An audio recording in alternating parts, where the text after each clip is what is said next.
Okay, everything live on Hello, my side. hello. Can you guys hear us? Hello? Are we audible here? I hope so.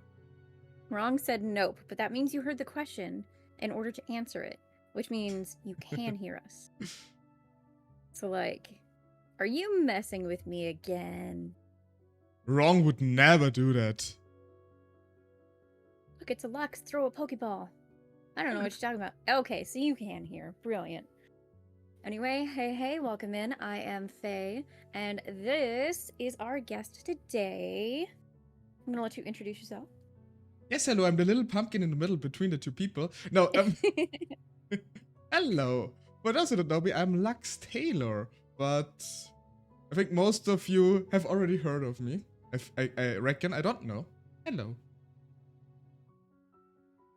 I was informed by Twitch earlier today that 52% of my follower count are also followers of Dez. So that's interesting.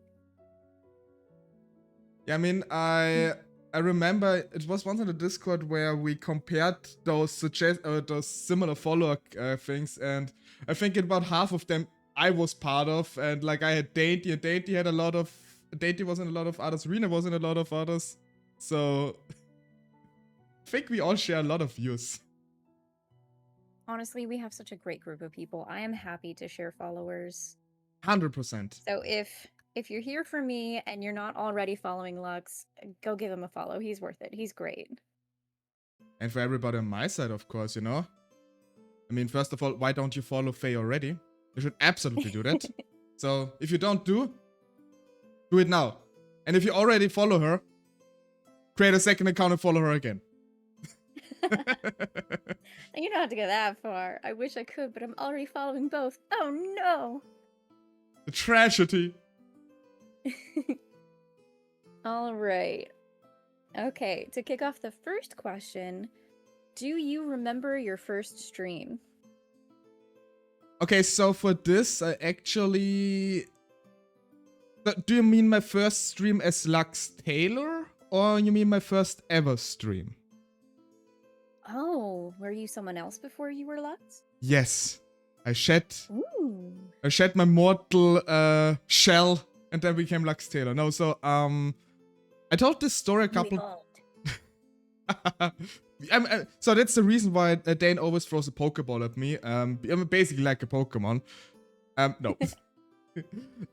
So I used to stream with like my real face many years ago. With way less people watching me, with no community or anything really behind it. And at one point, it lost its touch. No, it's the wrong word.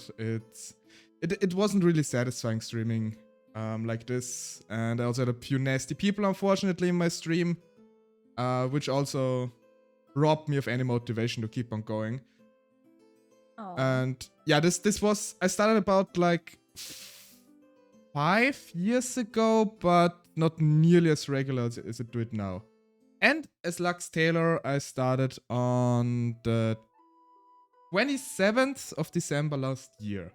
So it was my first ever stream, which unfortunately got lost to time because I forgot to activate the VODs for my first stream, which I'm still mad about.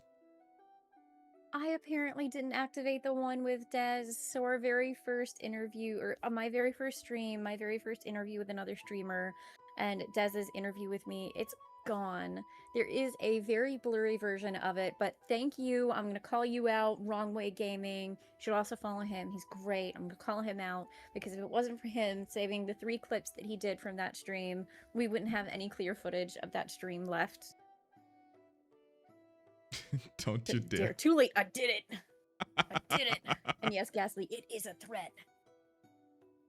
I mean, I guess this would give you the opportunity at one point later on to do another interview with Des. Could be like a... See, one of the questions towards the end, I don't know if you got to catch that one. It was a kind of a time capsule thing, as Wrong put it. It's a question of what would you say to your future self if we get to do an interview again in a few years' time? So, like, in a few years, we can do another interview and look back at your message to your future self and see how different things are. Maybe your model will be different. Maybe your voice has changed. Who knows? I mean, I didn't unfortunately catch it because it was quite late for me. I think I excused myself at one point because time zones are an annoying thing. Shocker to Yes. everybody here. But I read this question in the interview questions you gave me, so but yeah, just my thought was basically right now it would be like a cool thing for like a 1-year anniversary for streaming for you to like do another interview with this and basically recreate this. Just throwing out ideas here. Yes, it would be great. Does this was a pain because she kept getting distracted before answering. I'm sorry, you took 2 ADHD fae folk, a pixie and a fairy, and you threw them in the same stream.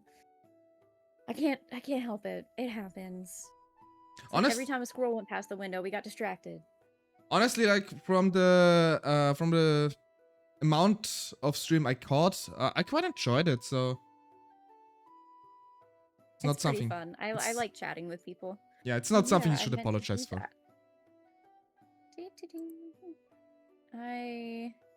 But yeah, I guess changed the thingy thing. Ah, yes, the thingy thing. Not... Very important. I forgot to put this in the category of chatting. Oof. Right, yep, there we go. Ta-da! I did it! Yay! Yay! Did I do it? Did it do it? I don't know if it did it. It didn't do it! Dang it. How do I change the category? Oof, sorry, my chair makes noises. I apologize. I'm still learning. My future self is gonna look back like, oh, she knew nothing. I think actually this is something all of us. Like, I don't dare at watching my old VODs, honestly. At least right now. I'm keeping this for like a future stream idea in like a couple years past, watching my first ever streams. Probably a funny idea, but honestly, I would probably cringe so much. Did that do it? It did! Woohoo! Yay! We are officially just chatting. Yay. Okay, there we go. Problem solved. Expert problem solving skills. I have kind of... It took me a long time to really get started for a lot of reasons. I felt underprepared. I felt like I didn't know enough. I felt like I wasn't good enough. I wasn't experienced enough. And like, I have learned so much from you, and I've learned so much from Callie and Des, and there's so many amazing people in this group who have taught me a lot. And I'll get there eventually. I even have a little notebook that I'm taking little notes in. I'll get there. I mean, I told you before we started the stream, like, even for me, like, I'm streaming now as a VTuber for about 9 months. And, you know, I'm still learning stuff. There's still so much stuff. You will never learn. You'll never stop learning.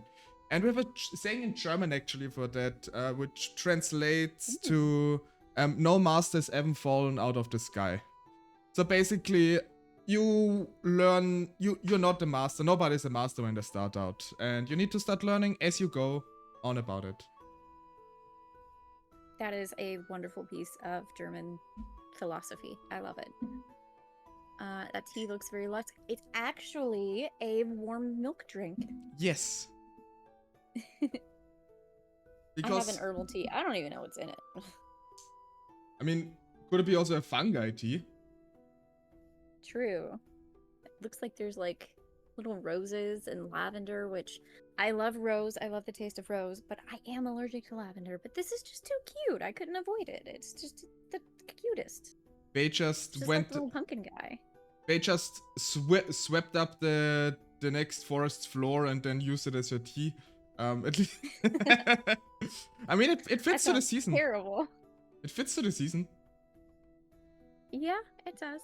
But it's me personally, so it's probably gonna stay there. I might change my tea taste eventually. I don't know. I have a lot of options. But the little pumpkin guy is another thing. I know he's seasonal, but he's too cute.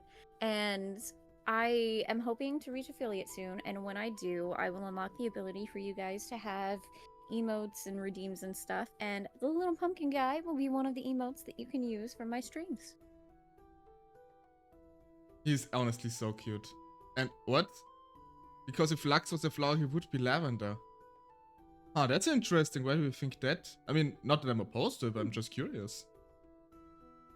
I never... I don't know enough flowers to know exactly which one I think you are, but I'm still in the process of learning flowers. There's so many out there. I know a lot, but like, I don't know of any white ones because I feel like you'd be a white flower.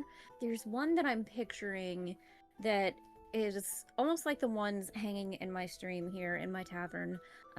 Like a little white bell kind of flower that's like star-shaped.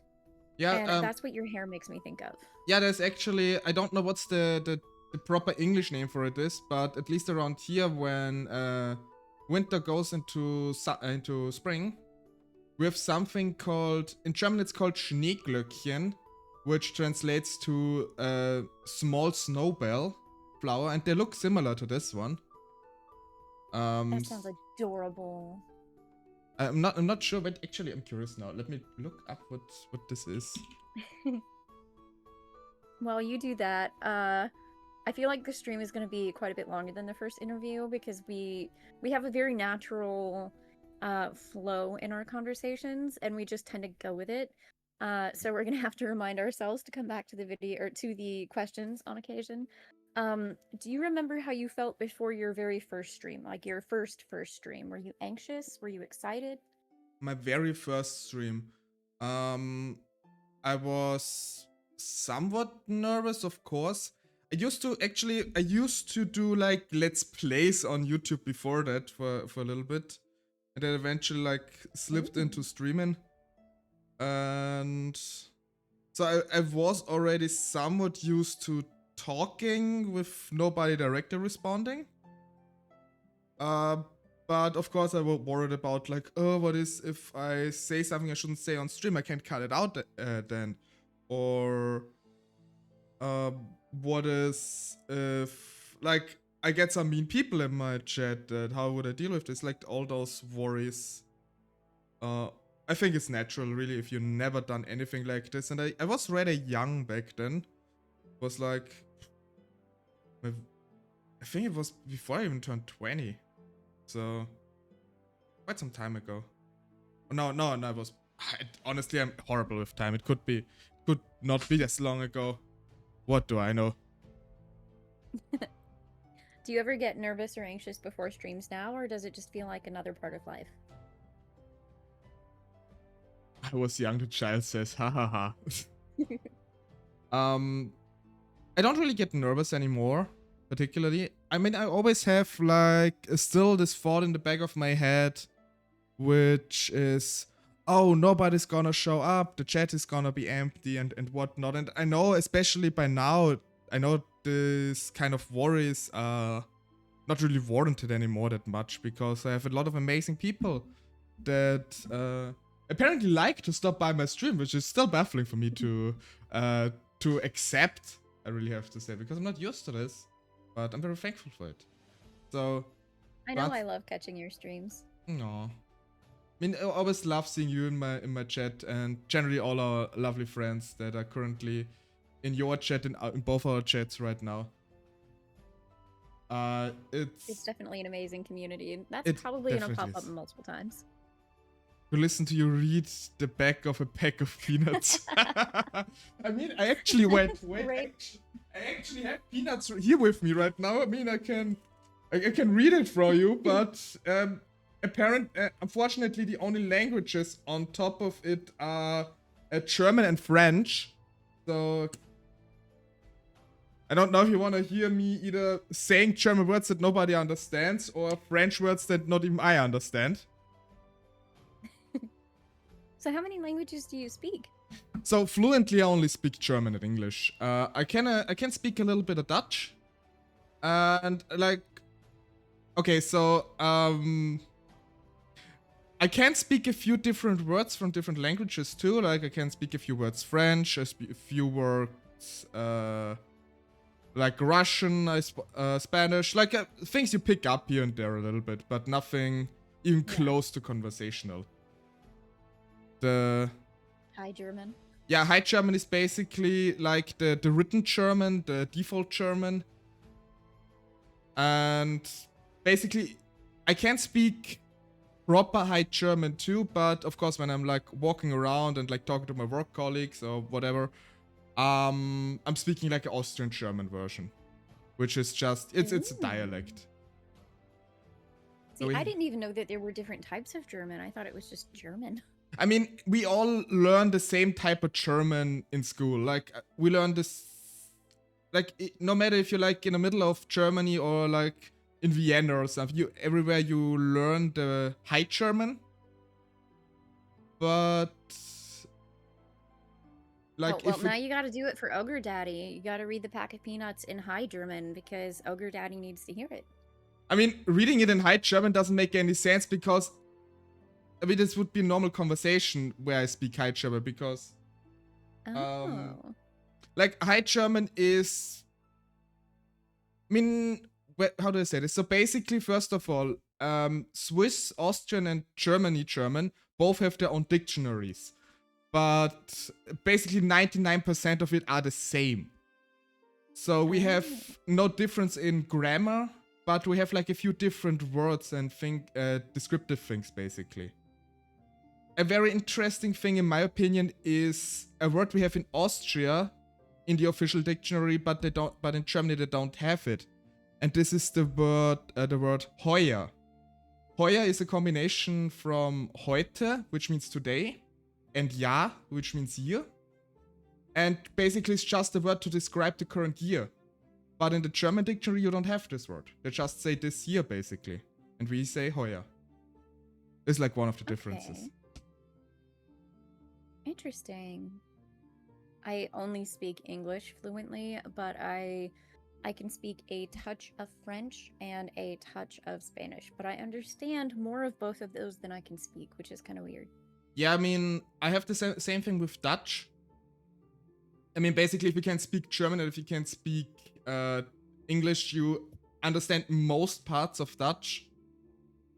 Ooh. Because Dutch is actually like a Germanic language too, and is comparatively new since it's split off from German. So there's a lot of similarities there. Here, but I have to lurk since class. We still appreciate your presence, Vessel. Thank you for being here. And as for like speaking High German, that actually reminds me, I don't know if this is okay to like advertise a little bit here. Go for it. But for those who are not aware, I'm currently doing a charity event with Extra Life, together with a bunch of other Scuff of Legends.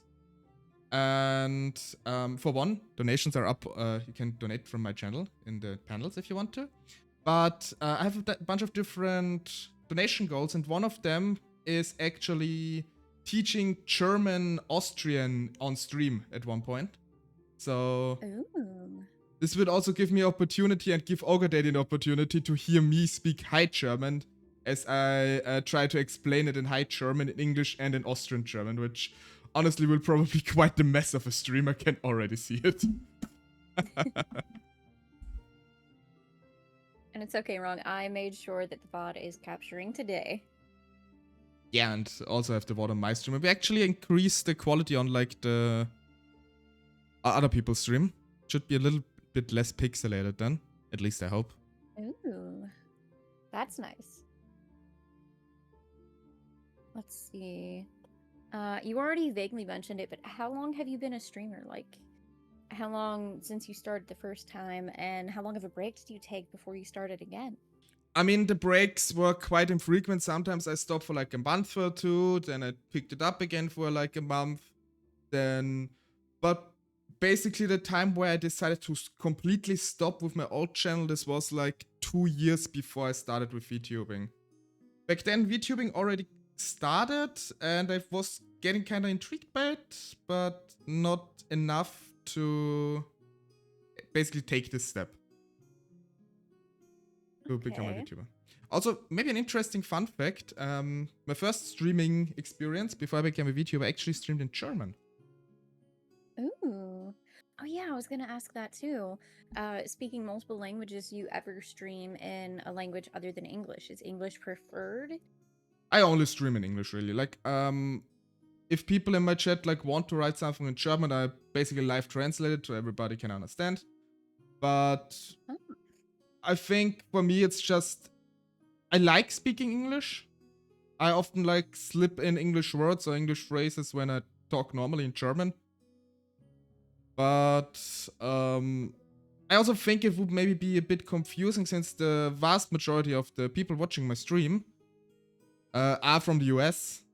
And if I suddenly start speaking a German exclusive stream, I fear that most people would just not understand it. And I want to keep it like so everybody can enjoy the stream. I will say, as an American, I feel like that is technically more inclusive because I have yet to meet a single person from Europe who doesn't speak English as well as other languages. Meanwhile, an American that speaks anything other than English is incredibly rare. Like it's so rare that it is sad. I will be completely honest with you. So you're probably being more inclusive because you probably have more people in Europe who speak multiple languages as well as English than you have Americans that understand other languages. Oh yeah, definitely like it. And actually, when it comes to like many Europeans, I'm actually a bit of the. I'm actually one of the few that can only speak 2 languages because a lot speak like 3, sometimes 4 languages.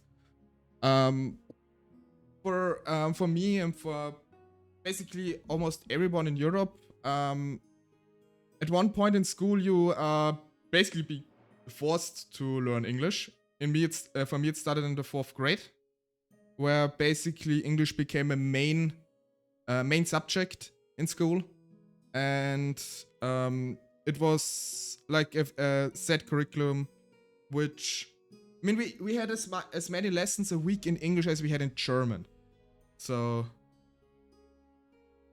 yeah, a lot That of, makes sense. I wish American schools taught languages more because, like, every once in a blue moon, it'll be mandatory to take like one tiny course, and then it's not.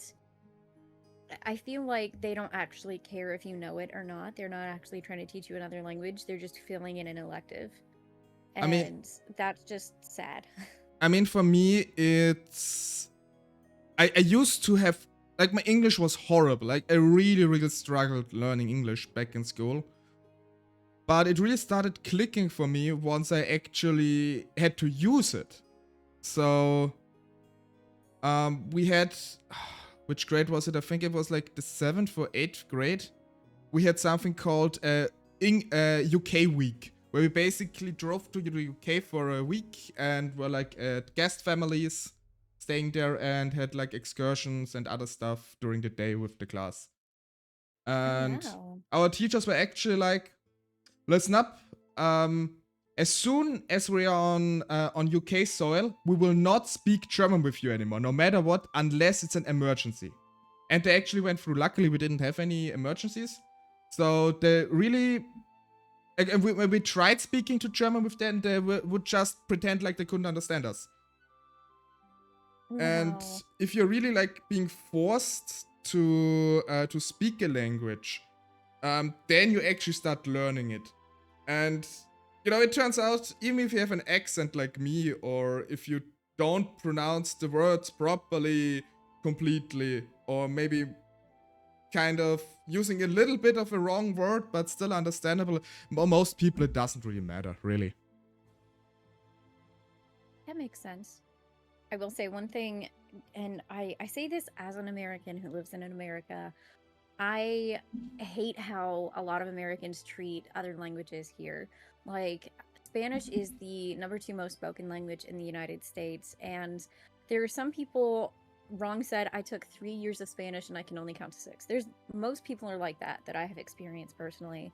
Other than that, you've got a lot of people who learn a bit of a language because they feel like they have to for work or whatever reason, but they kind of put a Valley Girl twist on it. Like, they don't speak it with the dialect properly. They pronounce it with English Valley Girl, and it's annoying, and it goes from, oh gosh, let me think of a phrase. Instead of uno, dos, tres, cuatro, cinco, seis, it's uno, dos, tres. And it's awful.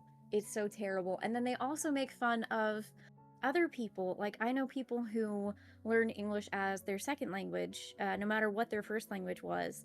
And if they miss one single word in English or they say anything wrong at all, these tiny minded Americans are like, you're in America, you should speak English. And like, they know more than you. Shut up, let them talk. And then the accent thing, a lot of Americans, I don't know if they truly can't understand other languages' dialects when speaking English, like your accent, or if they're just doing it to be assholes. Because a lot of people would say, I don't understand you, speak English. And like, they are speaking English, they're just speaking it with their natural accent. And some people here suck. Um, When I was a teenager, I was adopted by a Guatemalan lady. She's amazing. I love her to death. Unfortunately, I never fully learned Spanish, but I should have, and I regret not learning more sooner. And I use Duolingo. I put a little bit of effort in every now and then when I remember to. I feel bad, but I've gotten to see firsthand so much of the racist hatred that comes from a lot of Americans. It just makes me so disappointed to be in America and be American.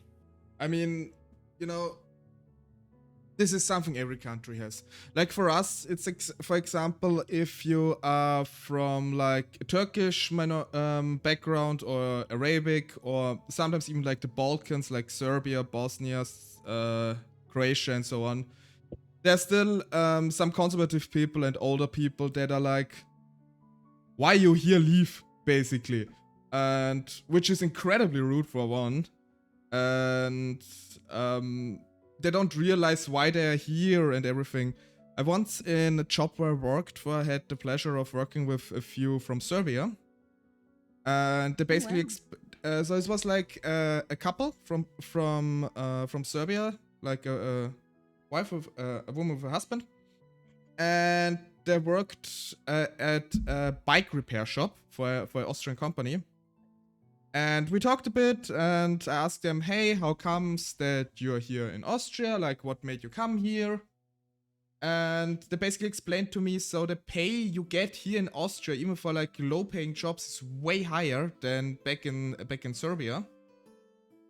And so basically every like for half a year they work here, both of them, while their kids are living with their grandmother, so that they can provide them a better life with. And you know, some especially like older, very rural folk are like immigrant kind of thingy, and and act like they're sometimes even stupid and whatnot, without realizing that those people speak basically three languages. They speak Serbian, they speak English, and they speak German. Not perfectly, of course, but in an understandable level. And that fact alone, that they're willing to do this, that they're willing to like leave their children behind so that they can earn money to give them a better life as they have now.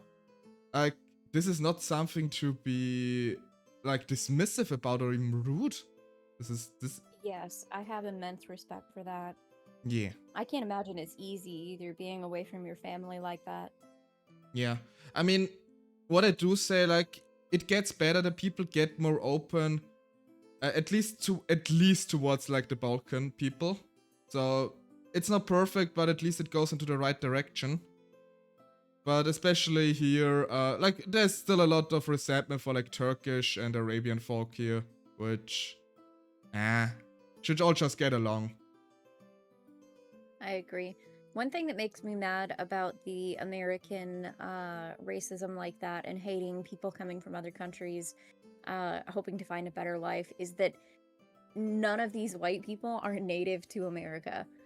Like, your families came here from other countries, even if it was decades ago, but like, none of us are originally from here. My family's from Ireland, and like, I'm not gonna pretend that I I'm not going to pretend that I wouldn't leave another country to move and find a better life. Ooh, Ooh. you rated. Thank you so much, Elisra.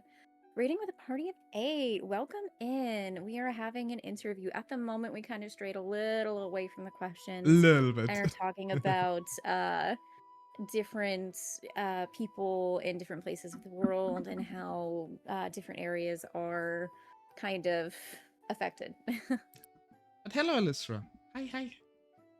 I love the little emote with the little waving light thingies that I'm forgetting the name of. That's so cute. I mean, I'm not sure what they actually call it. I always call them rave sticks or glow sticks. I don't know if this is actually like any correct pronunciation word for it. Something stick. Yeah. It's a glowy stick. Just call it glowy stick. Awesome. I will say I love glow sticks, but I hate how they don't last very long. I actually found these colors for my dogs to put on them at night that you push a button, you can recharge it, and you can make it glow either a solid color or make it flash, which is great for me in my area because I have a huge yard and it's very, very dark, and we get all kinds of wildlife. Yesterday, I had a run-in with a bear. Good God. I mean, Thankfully, everything was okay. the only bears I ever see are like gummy bears in like my snack drawer, but they're not as dangerous. Yeah, I would rather it have been a gummy bear. This was a little intimidating. I work with cat rescue, and there are a lot of feral cats in my area, and I heard a small kitten in the woods right across the road from me. So I didn't hesitate. I went over there. I climbed up the hill, following the sound of the kitten, and it was almost like maybe a 8-foot little cliff that I had to climb up. And then I got up there, I sat up there, and the kitten stopped meowing, and I'm like, dang it, I really wanted to get that kitten. And I sat there for a little bit, and then suddenly my instincts kind of went off, and I felt like I was being watched by something, but I didn't feel like I was in danger. I looked around, didn't see anything. I'm like, okay, well, I'll just leave anyway. And then I went back down the hill, across the road, into my yard, up on the porch, turned around, and there's a black bear right there. Oh Not gosh. even 2 minutes after I was there, it came down in the same spot that I did, like it was curious. And it was a teenager, so maybe it was just curious and not necessarily an actual threat, but it was intimidating to think that what I sensed watching me was a bear that could absolutely do damage. I mean, was. Whew. I mean, for me, it's like we don't really have dangerous wildlife per se here. Like in the recent years, like more news reports came on that like wolves are started to settle down in the area again, which some people were immediately like, we need to shoot all the wolves or they kill every like livestock, and others are like, dude, chill. Those are like 2 packs of wolves in the entirety of Austria. Like they will not cause anything. Like just Yeah.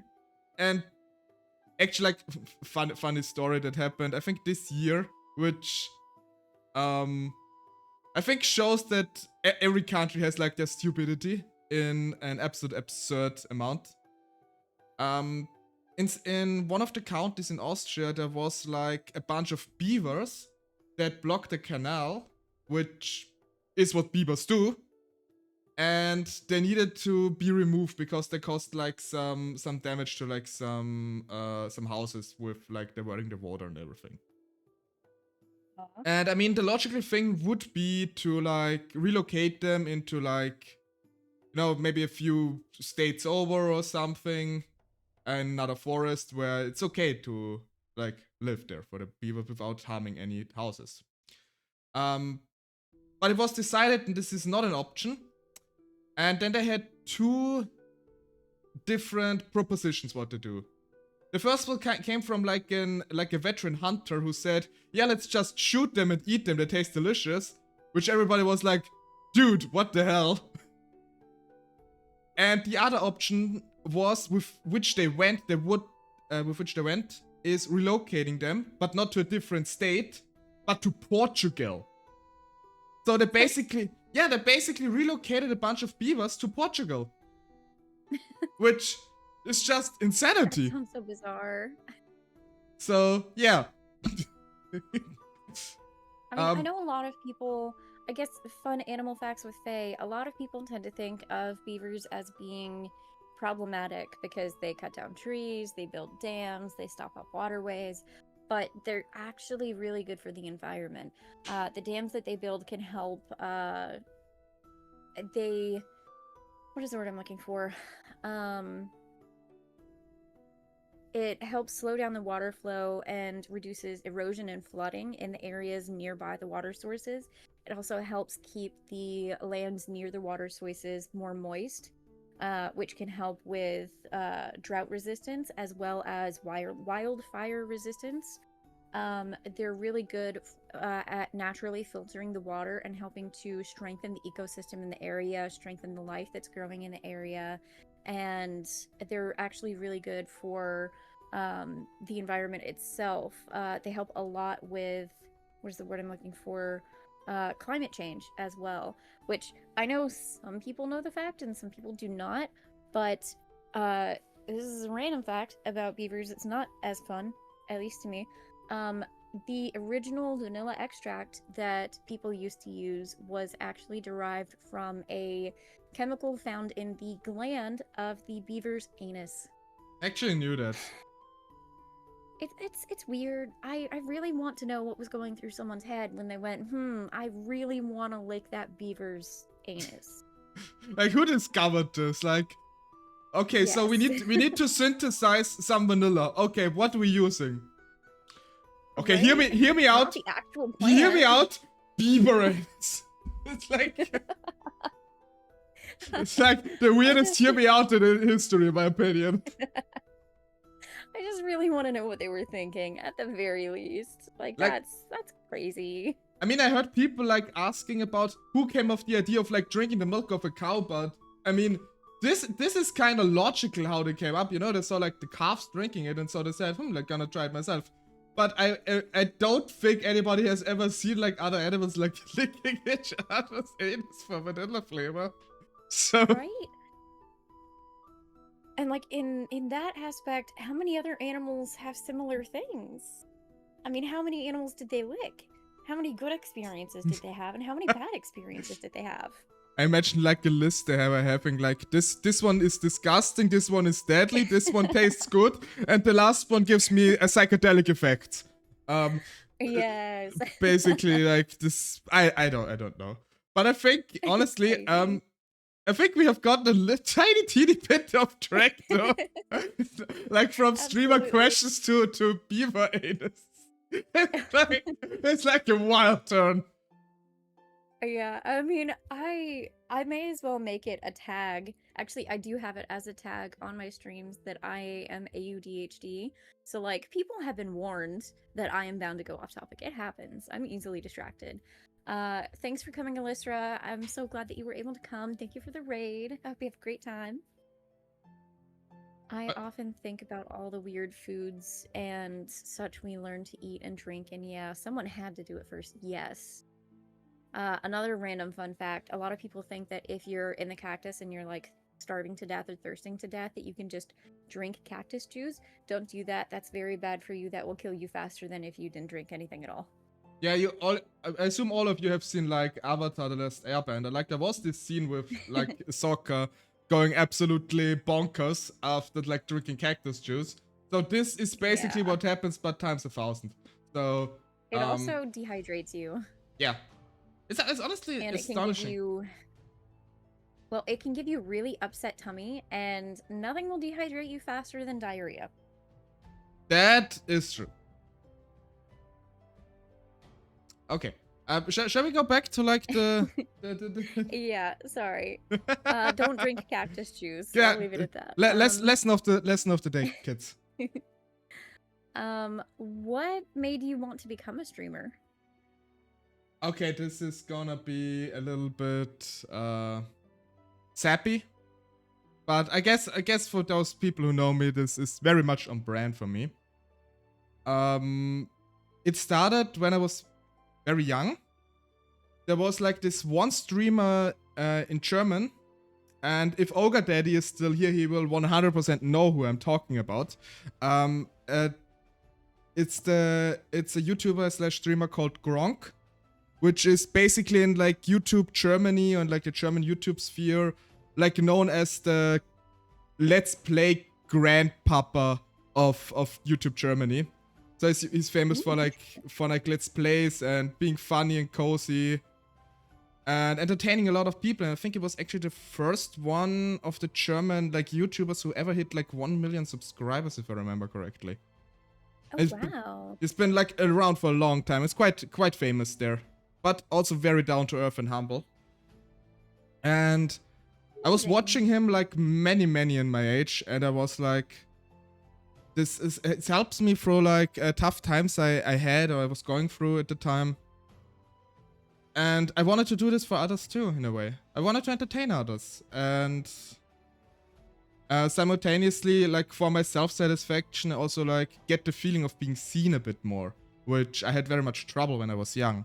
So this was basically like a win-win in my opinion of like, hey, I can basically help my self-esteem with like feeling more seen and simultaneously maybe entertain a person or two with it.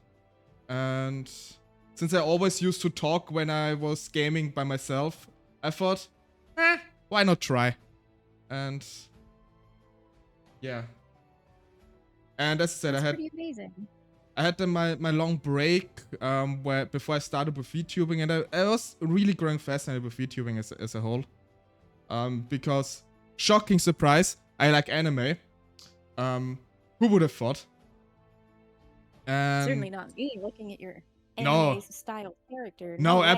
absolutely not. No, I'm like, anime, what's that? Can you eat that? No, but... I was not that comfortable with showing my face actually on stream. And then, like, I started thinking of, like, okay, hypothetically, if I would be a VTuber, like, what could my persona be? And then I basically started this all around with who I am now. But I think for like this model inspiration, you have another separate question, so I'm not going to like pull ahead of this one. But yeah, it's actually the next question, so go for it. What made you choose the model that you did? Okay, perfect segue. Ha. My favorite type of games were always RPGs. I love a good story, and I was always very fascinated with mythology too. So, and history actually too. So basically everything that involves the story. And I picked up a lot of random facts too, and I thought, when I'm gonna do a VTuber, I wanna do something that feels like me. That is part of me. Maybe it's a little bit more unique than just being a cat boy. Not that there's anything wrong with being a cat boy, of course, not like they're lovely. But I wanted to like be something a bit more unique, uniquely me, in a way. And then first I thought of like an archivist, like Alistair is, oddly enough. And then I was shifting more towards Taleteller, Bard thing.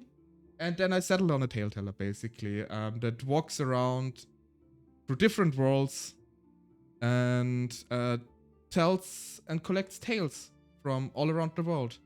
Because I think everybody, be it like a fictional, a mythological, a gaming, or a personal story, every story is worth preserving. Everybody has their unique story, and I just kind of like the idea of being someone that collects those stories so that nobody will be forgotten. I love that. That's really nice. Also, a little side fun fact, this whole like jumping through walls thingy, it's actually something I dreamed about a lot when I was young, that, how would it be if I would be in this game, in this anime, in this movie, if I would live in this world, like what would I do, and what adventures would I go through, would I experience? And this is also like how the whole wall jumping thing came to be. Thanks for the follow.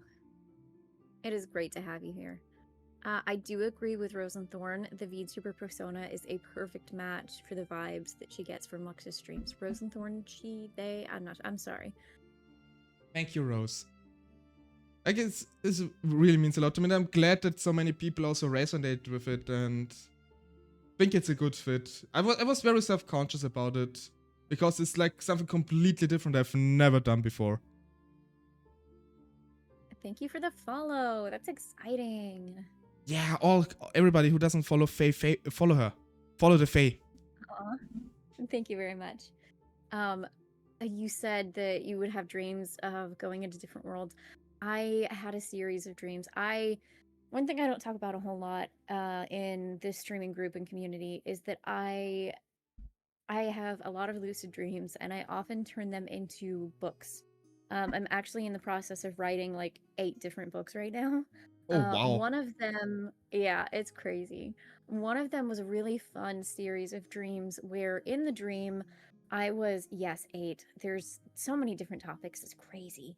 The Dreamscape is a book that's very, very dream based, as you can imagine.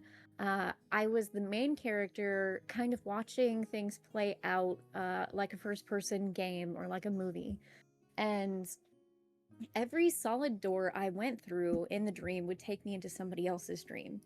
And realistically, I know that I wasn't actually traveling through other people's dreams, but the idea of a character that possesses a unique psychic ability to travel throughout different people's dreams in the dreamscape, it's so fascinating. And some of the dreams that I had that are in the book, they go from opening the door and suddenly you're in the middle of a bank robbery, and next thing you know, you're in the Wild West. And another one of the most entertaining ones that is a small filler dream. I walked through a door and was in some random house. And then when I walked into the main area of the house, the dining area was set up very fancy, very nice. Everyone was wearing like their Sunday best. And there was a whole family, a mother and father, and 4 children sitting at a table. And 3 of the children and the mother and father were completely still, just sitting there staring straight ahead. And then one of the youngest children, I'm guessing they were the dreamer because they were almost having a panic attack because every single dish on the table, all of the plates, all of the serving dishes was nothing but mounds of mashed potatoes.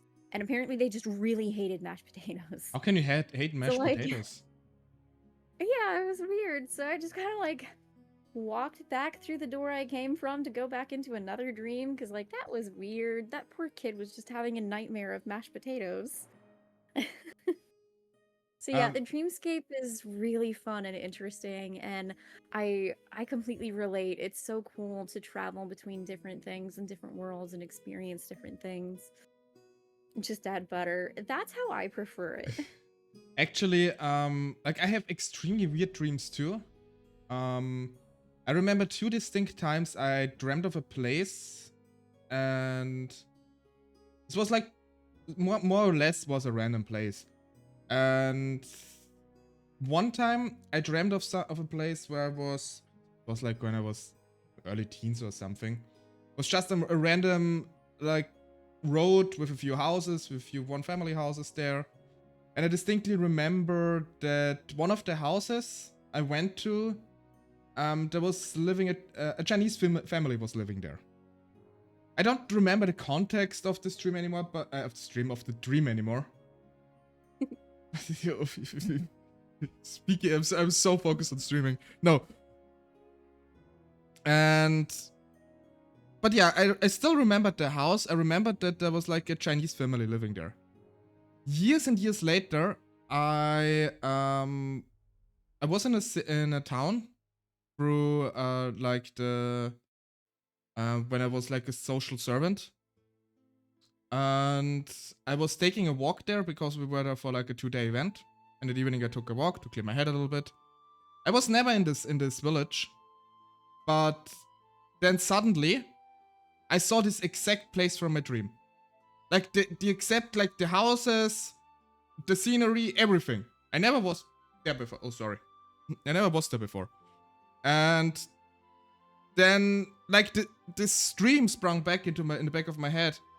And cautiously I walked up to this one specific house and looked at the doorbell. and at the like letterbox mailbox thingy, this was actually a Chinese sounding name there. That is And so cool. another time, oh, and Saucy, thank you for the follow. Thank you. Welcome in. Awesome. And real quick, who is the little pumpkin fellow? I'm just calling him Pumpkin for now. He hasn't actually been named yet. Maybe you guys in chat can name him. He is just a little emote that I have that I think is so cute. I wanted him to hang out with us. When I unlock affiliate and can unlock emotes for you guys, he will be available for everyone in chat to use in my streams. So that's fun, and I'm looking forward to that. And hopefully, if everything goes according to plan, you guys will be able to use him this weekend. Are you? I'm pretty sure you will hit affiliate very, very soon, and you deserve it. This amazing community and these collabs too. It's a great way to meet new people and get out there. It's really fun.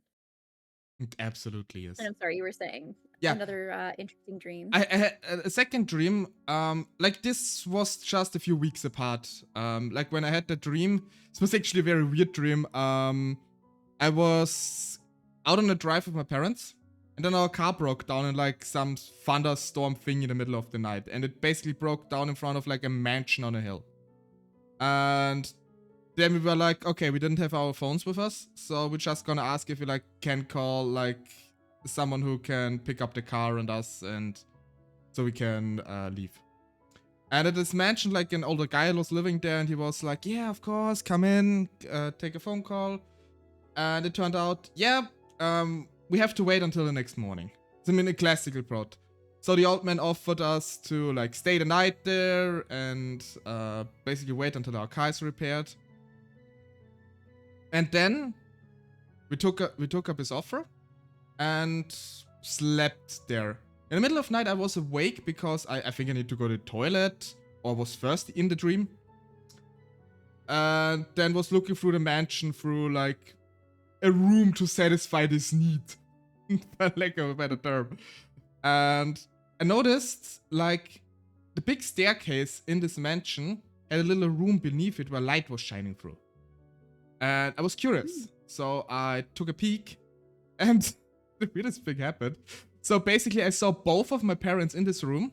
They were basically like hung on chains, and they were guarded by teddy bears with life-sized halberds, holding it like guards.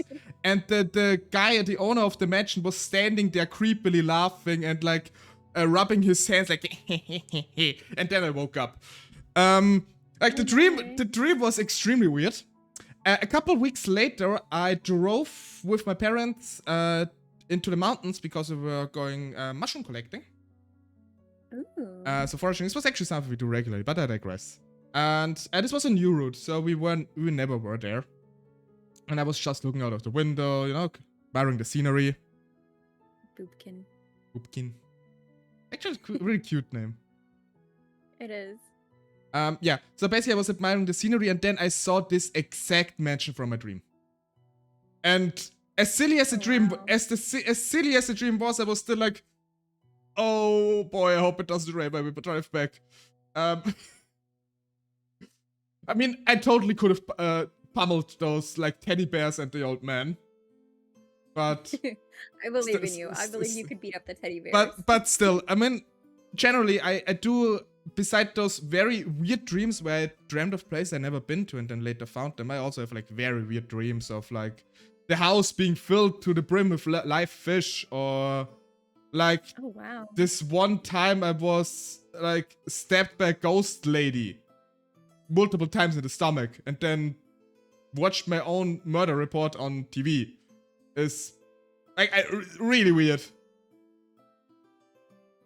So honestly, the concept of like the dreamscape thing, like each door you go through being another adventure, like all of these crazy dreams, it really would be a really cool D&D thing to just find a mysterious mansion and have to explore it, but every room you go into is a different adventure. You could stay in there for weeks and not even know, and then maybe it could be like a time warp place as well. Like your party goes into this mansion and you think you're in there for weeks on end. You're in there for 2 or 3 game sessions, and then you come out and villagers say you've only been in there for 5 minutes. That'd be really cool. I mean, I actually have a theory regarding dreams for myself always, because whenever Ooh, I I'd love to dream, hear it. I dream of myself basically, like as most people I assume. But whenever I dream, it's like I'm in a different world, like maybe similar-ish. But there's some things that are always different. I'm always some kind of plot. And I kind of imagine that basically what I'm dreaming are like other Luxes, Luxions, whatever the plural of Lux is, going through like their lives, and I'm basically just witnessing what was happening to them. And who knows, maybe there are like some other versions of Lux in other universes that witness my day-to-day life. Maybe there's someone who currently dreams of this very interview and is wondering, why is the student enemy person? What is he doing? And That's fantastic. It's actually kind of funny. I have a similar theory that a friend of mine suggested.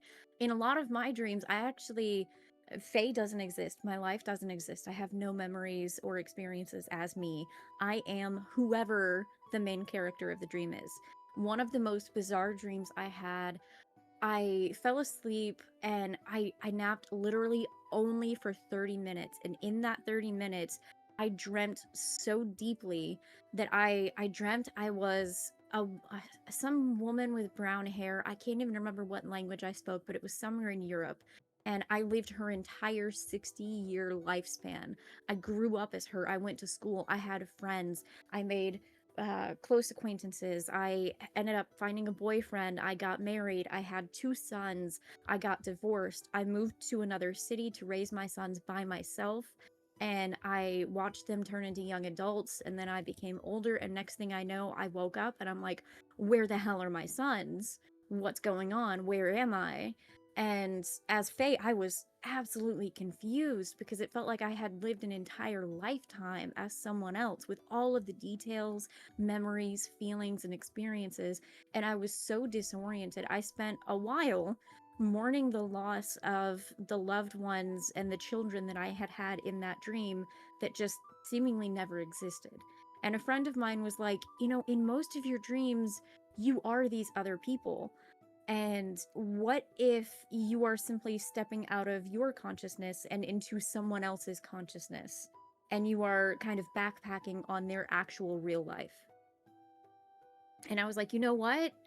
That sounds crazy, but it also sounds really, really accurate. At one point, I had dreamt that I was a middle-aged person of color driving a school bus, and that I had experienced a heart attack and crashed the bus, but I was trying so hard to hit the brakes, but unfortunately, a lot of my dreams are like this, where I'm stomping down on the brake in the vehicle and there are no brakes. The vehicle just keeps going. And I ended up crashing. And then I woke up, and about a week later, it actually made it into the news that a man fitting that description had been driving a school bus and experienced a heart attack. And thankfully, one of the children on the bus was able to grab the wheel and steer it so that it didn't crash in a horrible way. So no one was severely hurt, but it was still a terrifying experience for everyone involved. And I'm like, geez, that's terrifying. Whew. dreams are But I wouldn't have had enough information from the dream to be able to do anything about the real life experience, but it was still crazy. Like, what if I really am piggybacking on someone else's consciousness? It's strange. dreams are an incredibly weird experience sometimes, and I'm honestly convinced that there's like, well, lack of a better term, something magical about them. Yes, I agree. I don't know if you ever had this kind of dream, but I had this numerous times that I dreamt I woke up and like was getting ready for work, like did my morning routine, stepped out of the apartment, and Yes. suddenly I'm in my bed again. And I woke up and god damn it, okay. Then, I start again, and then I wake up again, and this sometimes happens like 5 to 6 times for me in a row. Yes, it's so And frustrating. My brain always does that on at some important point, days. that it's completely at random for me. And sometimes I do remember the last time this happening was at the beginning of this year when I was about to move apartments. And of course, like I dreamt that my apartment was like, the shelves were empty already. I have all the boxes already, and like some of the furniture is already like partially disassembled. And at one point I was just sitting in my bed, looking around my room, and saw, okay, like this is completely out of place, and then immediately woke up again. And I was tired at the end. I was just like, is this finally the end? Like, can I please go on about my day now? And when this happens, I'm so disoriented. Like, the entire day I'm always on like high alert. Is this real? Is this real? Like, will I wake up again? Will I have to redo all of this again? Sounds like it can be dangerous. It is. I actually ended up studying a lot about dreams and how they affect different people and the subconscious, and I learned different tricks. And then eventually my brain just grew around those tricks. Like normally, if you're in a dream and you don't know if you're dreaming or not, look in a mirror because you can't see your reflection. Look at your phone because there's not going to be anything on it. You can do things like look in like the ceiling in the corner of the room or on the floor in the corner of the room, and if you see little bits of dust or dirt that's natural and normal, or like a little spider web, then those are tiny details that your brain doesn't typically fill in dreams, and there's not going to be anything there. Like different areas on like on my wall right here where I had painted it, there are tiny specks of red paint that go up on the white strip above it. But in your dreams, your brain won't fill that in because it doesn't take notice of those tiny details. But after I started using these tricks to figure out if I was dreaming or not, my brain started filling them in anyway. Yeah, I mean, a few tricks I know are basically like the one on looking on your phone. What I also heard and what sometimes happened to me, if you look at your fingers in your dream, like that they might be weird looking. And if you like look at a random wall clock or something, if like the time doesn't make any sense. I do remember, Yes. like you said, the phone is empty and it doesn't display anything. In my dreams, it does display something, but I purposefully always look in my dreams at like the clock.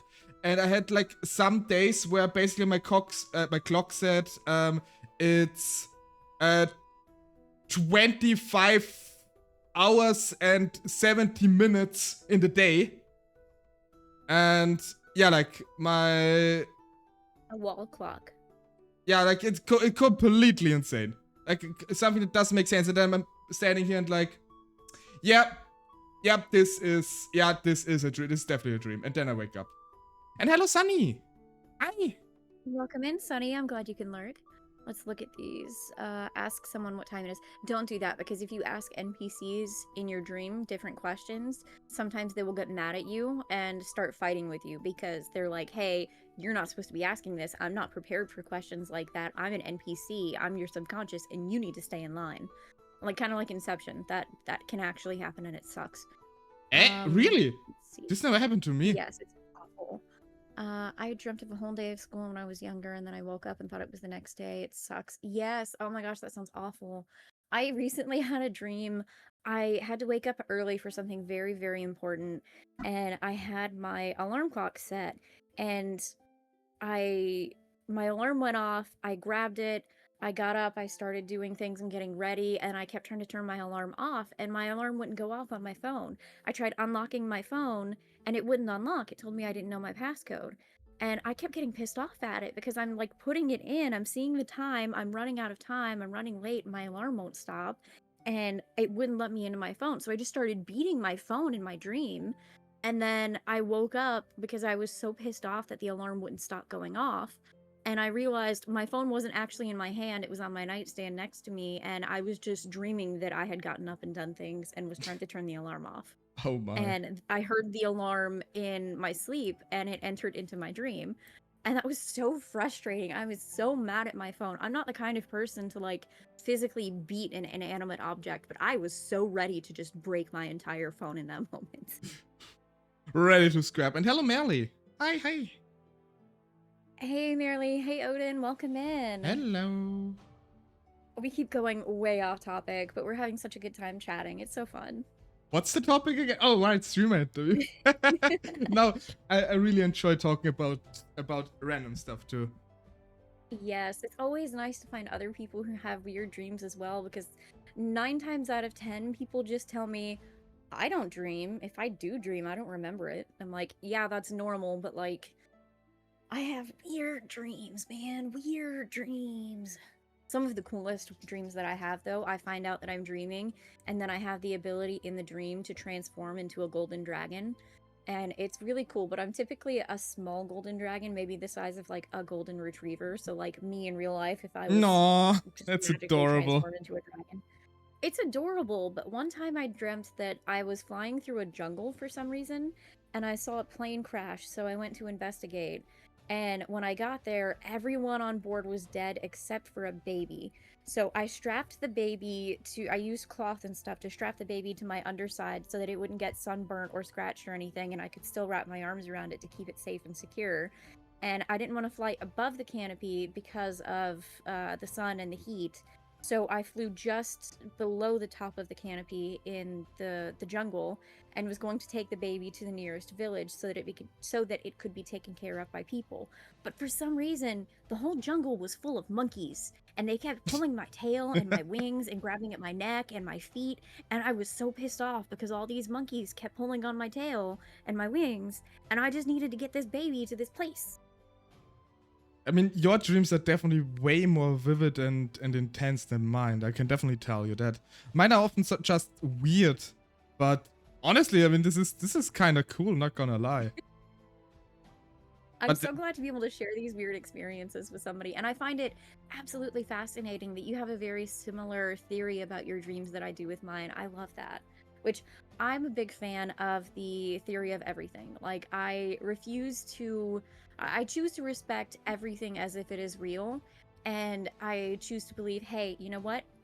About these dreams being some piece of an alternate universe, or temporarily stuck in someone else's consciousness. Who knows? I don't have any proof to say that that's not the truth. I mean, I have more experience to say that it is than to say that it isn't. So it's like Schrodinger's cat. You can't say yes, you can't say no. So you may as well treat it as if it's real. That's true. Hi, Heidi. Hello, Heidi. Thank you for licking me. I just noticed that my music I think is a bit too loud. Life is weird. Reality is stranger than fiction. Yes, it is. Yeah. There's so much weird stuff out there. Actually, little thing I always like think about is also like a part of my lore somewhat, or like an explanation, is basically that like our reality we have, everything we dream of, everything we think of, everything we write, every story that's being created basically creates another sub-universe which then exists in their own realm. Basically, my lore behind it is that I'm able to access all those sub universes to like really experience these stories. So it's like some sort of. I love that, but that also makes me feel bad because a lot of the books that I have written, or like I have the entire story from start to finish in my head. I just need to get it down on paper. So a lot of the books that I have, they have like tragic moments and sad plot twists, and I feel low-key bad because like if I am kind of the creator of that universe, I am causing their misery. Sad and tragic is part of everybody's life. The way I think of it is, it's nothing nice, of course. I mean, that's a definition of it after all. But life requires to have a little bit of sad and tragic things so you can actually enjoy the good times. It sounds a bit dramatic maybe, and the good times should always outweigh the bad times. But there still needs to be a little bit of bad experience in your life, so you know that how to enjoy the good times, to know when are good times, and to be thankful for them. Well, I'm here to tell you, if the end of my life is good in comparison to the beginning of my life being bad and it balances out, I'll be grateful for that. But at this point, I'm willing to say whoever wrote my life story needs to go to rehab because they must be on something and it's not good. Oh boy. Yeah, but I mean, at least from what you told me so far in our like calls and text, I 100% agree with you. Like whoever that guy is, let's beat him up. But but yeah, They need help. They need a yeah, special kind of help. yeah. This kind of goes into the personality and like who you are as a person. Uh, kind of like how we've been talking about different things and experiences.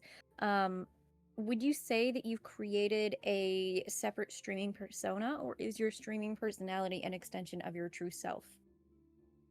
I would say it's actually like a little bit of a mix of it. I mean, obviously, the way I don't look like this in real life, although I wish I would. The vibrant green eyes. I love that green. They're I so mean, pretty. fun fact about my model: like the green eyes actually are not because I actually do have green eyes. It's like I wanted something that's actually like physically connecting to my real self, and that's basically my green eyes. Although it's not I'm that similar in a beautifully green. way. It's not so bright green, but I do actually have green eyes. So now you've got me curious. What is your hair color? It's not white. Okay. No, I like my hair color. It's already basic. I have like a light brown, kinda. Yeah. Okay. Not something special. Although I was always really fast. I always really liked white hair, in this kind of like Snow White kind of thing. I was born with like corn silk blonde that was almost white, but not like white white. I think Marilyn Monroe blonde, but natural, and it stayed that way until I was a young adult and I started dyeing it ginger. I've been ginger for well over a decade at this point, but it suits me so much better because the light white blonde hair and the white skin and my dark gray eyes, I looked like a ghost. But I don't want to be a ghost. I want to be a fairy. So Fun fact about baby Mhm. Lux. I used to have golden locks when I was a little kid, and people mistook me for a little girl because I had such a golden locked head. Wow. That's funny because I have an anchor of myself on my model too. That's nice. My model, I mean, I wish my hair was that long and that curly. Uh, and my eyes are less silvery than this. They're more of a dark gray. But other than the fact that I wish I had the fangs and the pointy ears and the wings, my model is pretty much me. Uh, I wanted I wanted to make my model kind of the version of me that I wish I could always be. So the Fae that you guys get, I might talk about how sometimes I mention things like I have depression and anxiety and PTSD and I have a rough and dark backstory, but I as Fae, I get to push all of that away so that it's not a part of who I am now, and I basically get to pretend, hey, I don't have anxiety at all. I don't have any of those issues. I can just be my happy-go-lucky, positive me, myself, without all of the negative things that are tacked to my backstory. Yeah, I mean for me it's basically like in terms of my persona. I'm actually like I am like this in real life too. Like I'm always the person who like tries to reach out, help others, try to be nice to everybody because treat others like you want to be treated after all. Yes, But you helped me so much. I also like I don't feel like I'm being 100% true myself because I'm still a bit anxious about it. Like I don't know. I always have like this in the back of my head, no matter if streaming or real life or whatever. As there's like this little bit that I cannot be like fully comfortable being myself because I always worry, do I upset somebody with it? And I don't want that. And I don't know. But I would say about like 90% I am on stream like how I am in real life. Let me say a tidbit of information. When I started getting into psychology, it helped me a lot with what I had been through in life, and it helped me figure out a lot of why I felt the way I felt and what I was experiencing mentally, emotionally. Um, One of the things that I learned is that a truly bad or mean person doesn't ask themselves, am I a bad person? Am I a good person? They don't question that at all. And that's one of the things that I sometimes tell myself. Like, sometimes I ask myself, am I doing good enough? Am I being good enough? Is there anything I can do to be better? Is there some way that I can help people? Can I, like, volunteer time at a shelter or something, which I wish I could, but life is a little too chaotic. But people who truly don't care about those things don't even ask themselves those questions. They don't care about how others see them, so they don't ask themselves, I wonder how others see me. They don't care about how they come across to other people, so they don't ask themselves how they come across to other people. They don't worry about how other people feel, so they don't think about how other people feel.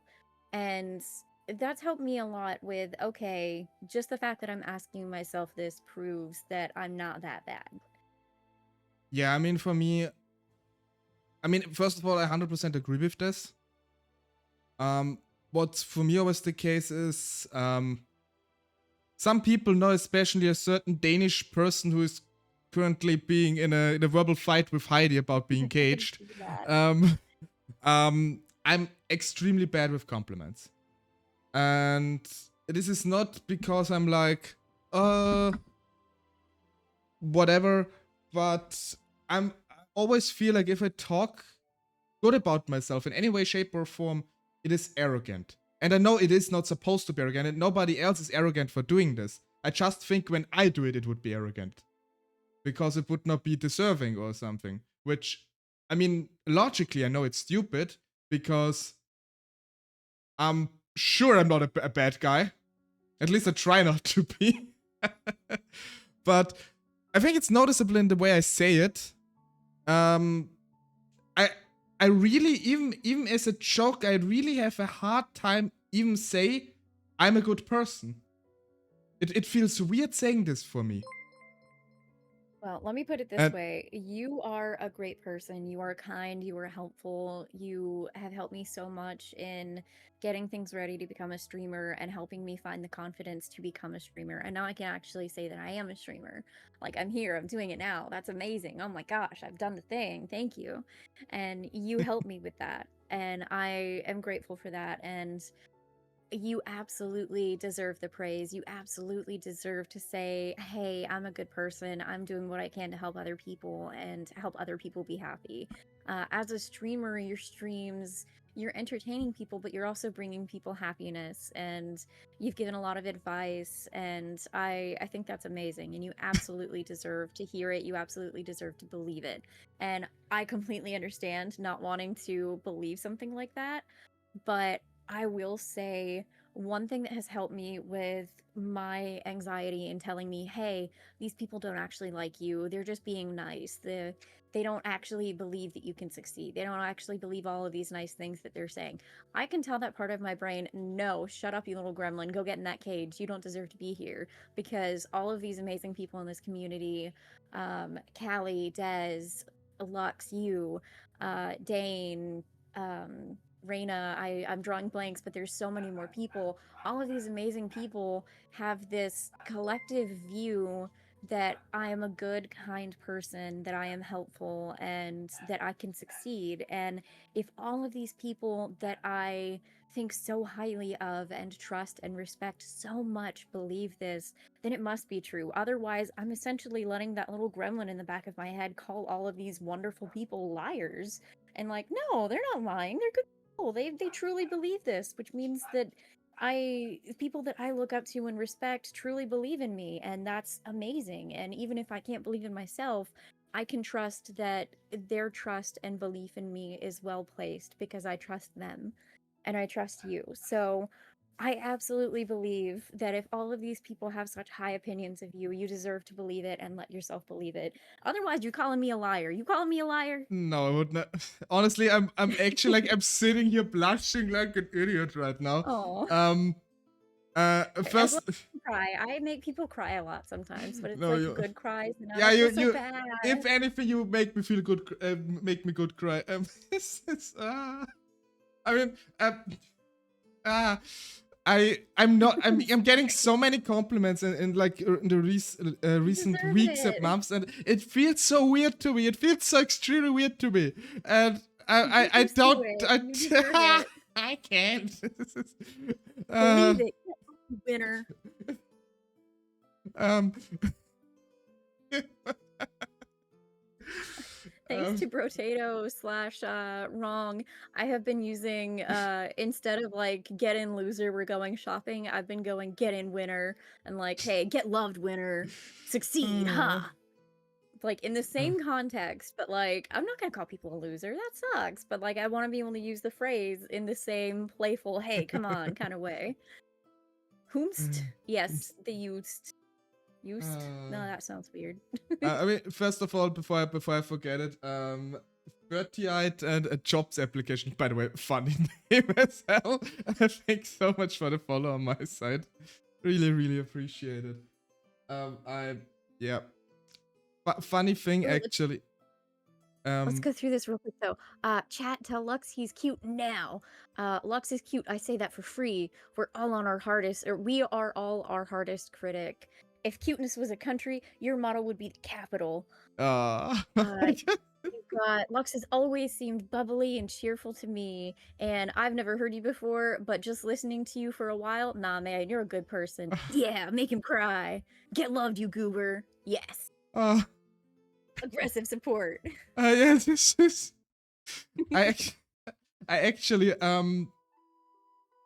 some who are on the Discord with us saw that I think yesterday a friend of mine joined Anna, and I also help her a lot with like setting up stream and everything. She also just started out, and I try to support her and hop in her stream whenever I can. But I'm afraid of doing it now because every time I do it, it's always like compliment Lux, and I'm like, nah, stop it, I can't take this, it's too much. But is it a price you're willing to pay to be able to help people? Because, like, that is technically the price you receive for helping people. So, like, is it worth it? If I can help people like you or Anna or anybody help achieve any dreams they have, I'll gladly go through the motions and try to accept compliments.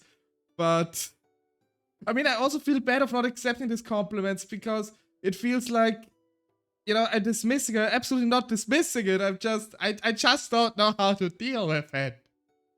It's a little overwhelming, huh? Yeah, I mean, especially, I mean, I feel comfortable saying this. Before I was Lux, basically, like it was the polar opposite to me. Like I was very lonely. And at some point I even developed like the mindset of, oh, nobody likes me. I'm just a bother by merely existing. And I will not go into the backstory of it. It definitely has changed. So it's also thanks to all of you. It's thanks to you, Faye, and everyone in chat and every of my friends, because even though I still have extremely hard time accepting compliments, just the fact that I'm receiving them is, I mean, it changes someone for good, in a good way, and I'm all here for it. And but yeah, what I was trying to say is basically because I had this mindset for many years. It's of course, you know, old habits die hard. It's hard to really change this, but it is changing, and I absolutely welcome this change because it is way nicer to be happy than to feel miserable about himself. So, yeah. I'm really thankful to everybody who's like complimenting me, who's supporting me, and who's enjoying what I do. So, yeah. Chat is still getting flooded with compliments for you. You deserve it, and I hope you can let yourself accept it. One day, I will. I promise. And like, I know in reality, the weight of an insult and the weight of a negative self-thought weighs so much more than a compliment. A compliment is like a feather in comparison to the negative stones. But I hope that all of these feathers can come together and give you a nice fluffy feather pillow that you can just beat the negative compliments with. Beat the haters. Put I the mean, rock in the pillow and beat the haters. no, I'm not gonna beat anybody. I couldn't hurt anybody. Um, fun fact, Tim, like, there have been people in my life that, of course, were mean to me. And there's even one person in my life despite everything, I don't want, I never ever want to even see this person in my life again. Which, I you feel know, that. probably, like, for some people, a bit of a shock that I can't even say this. Because I always try to be welcoming to everybody because I genuinely mean it.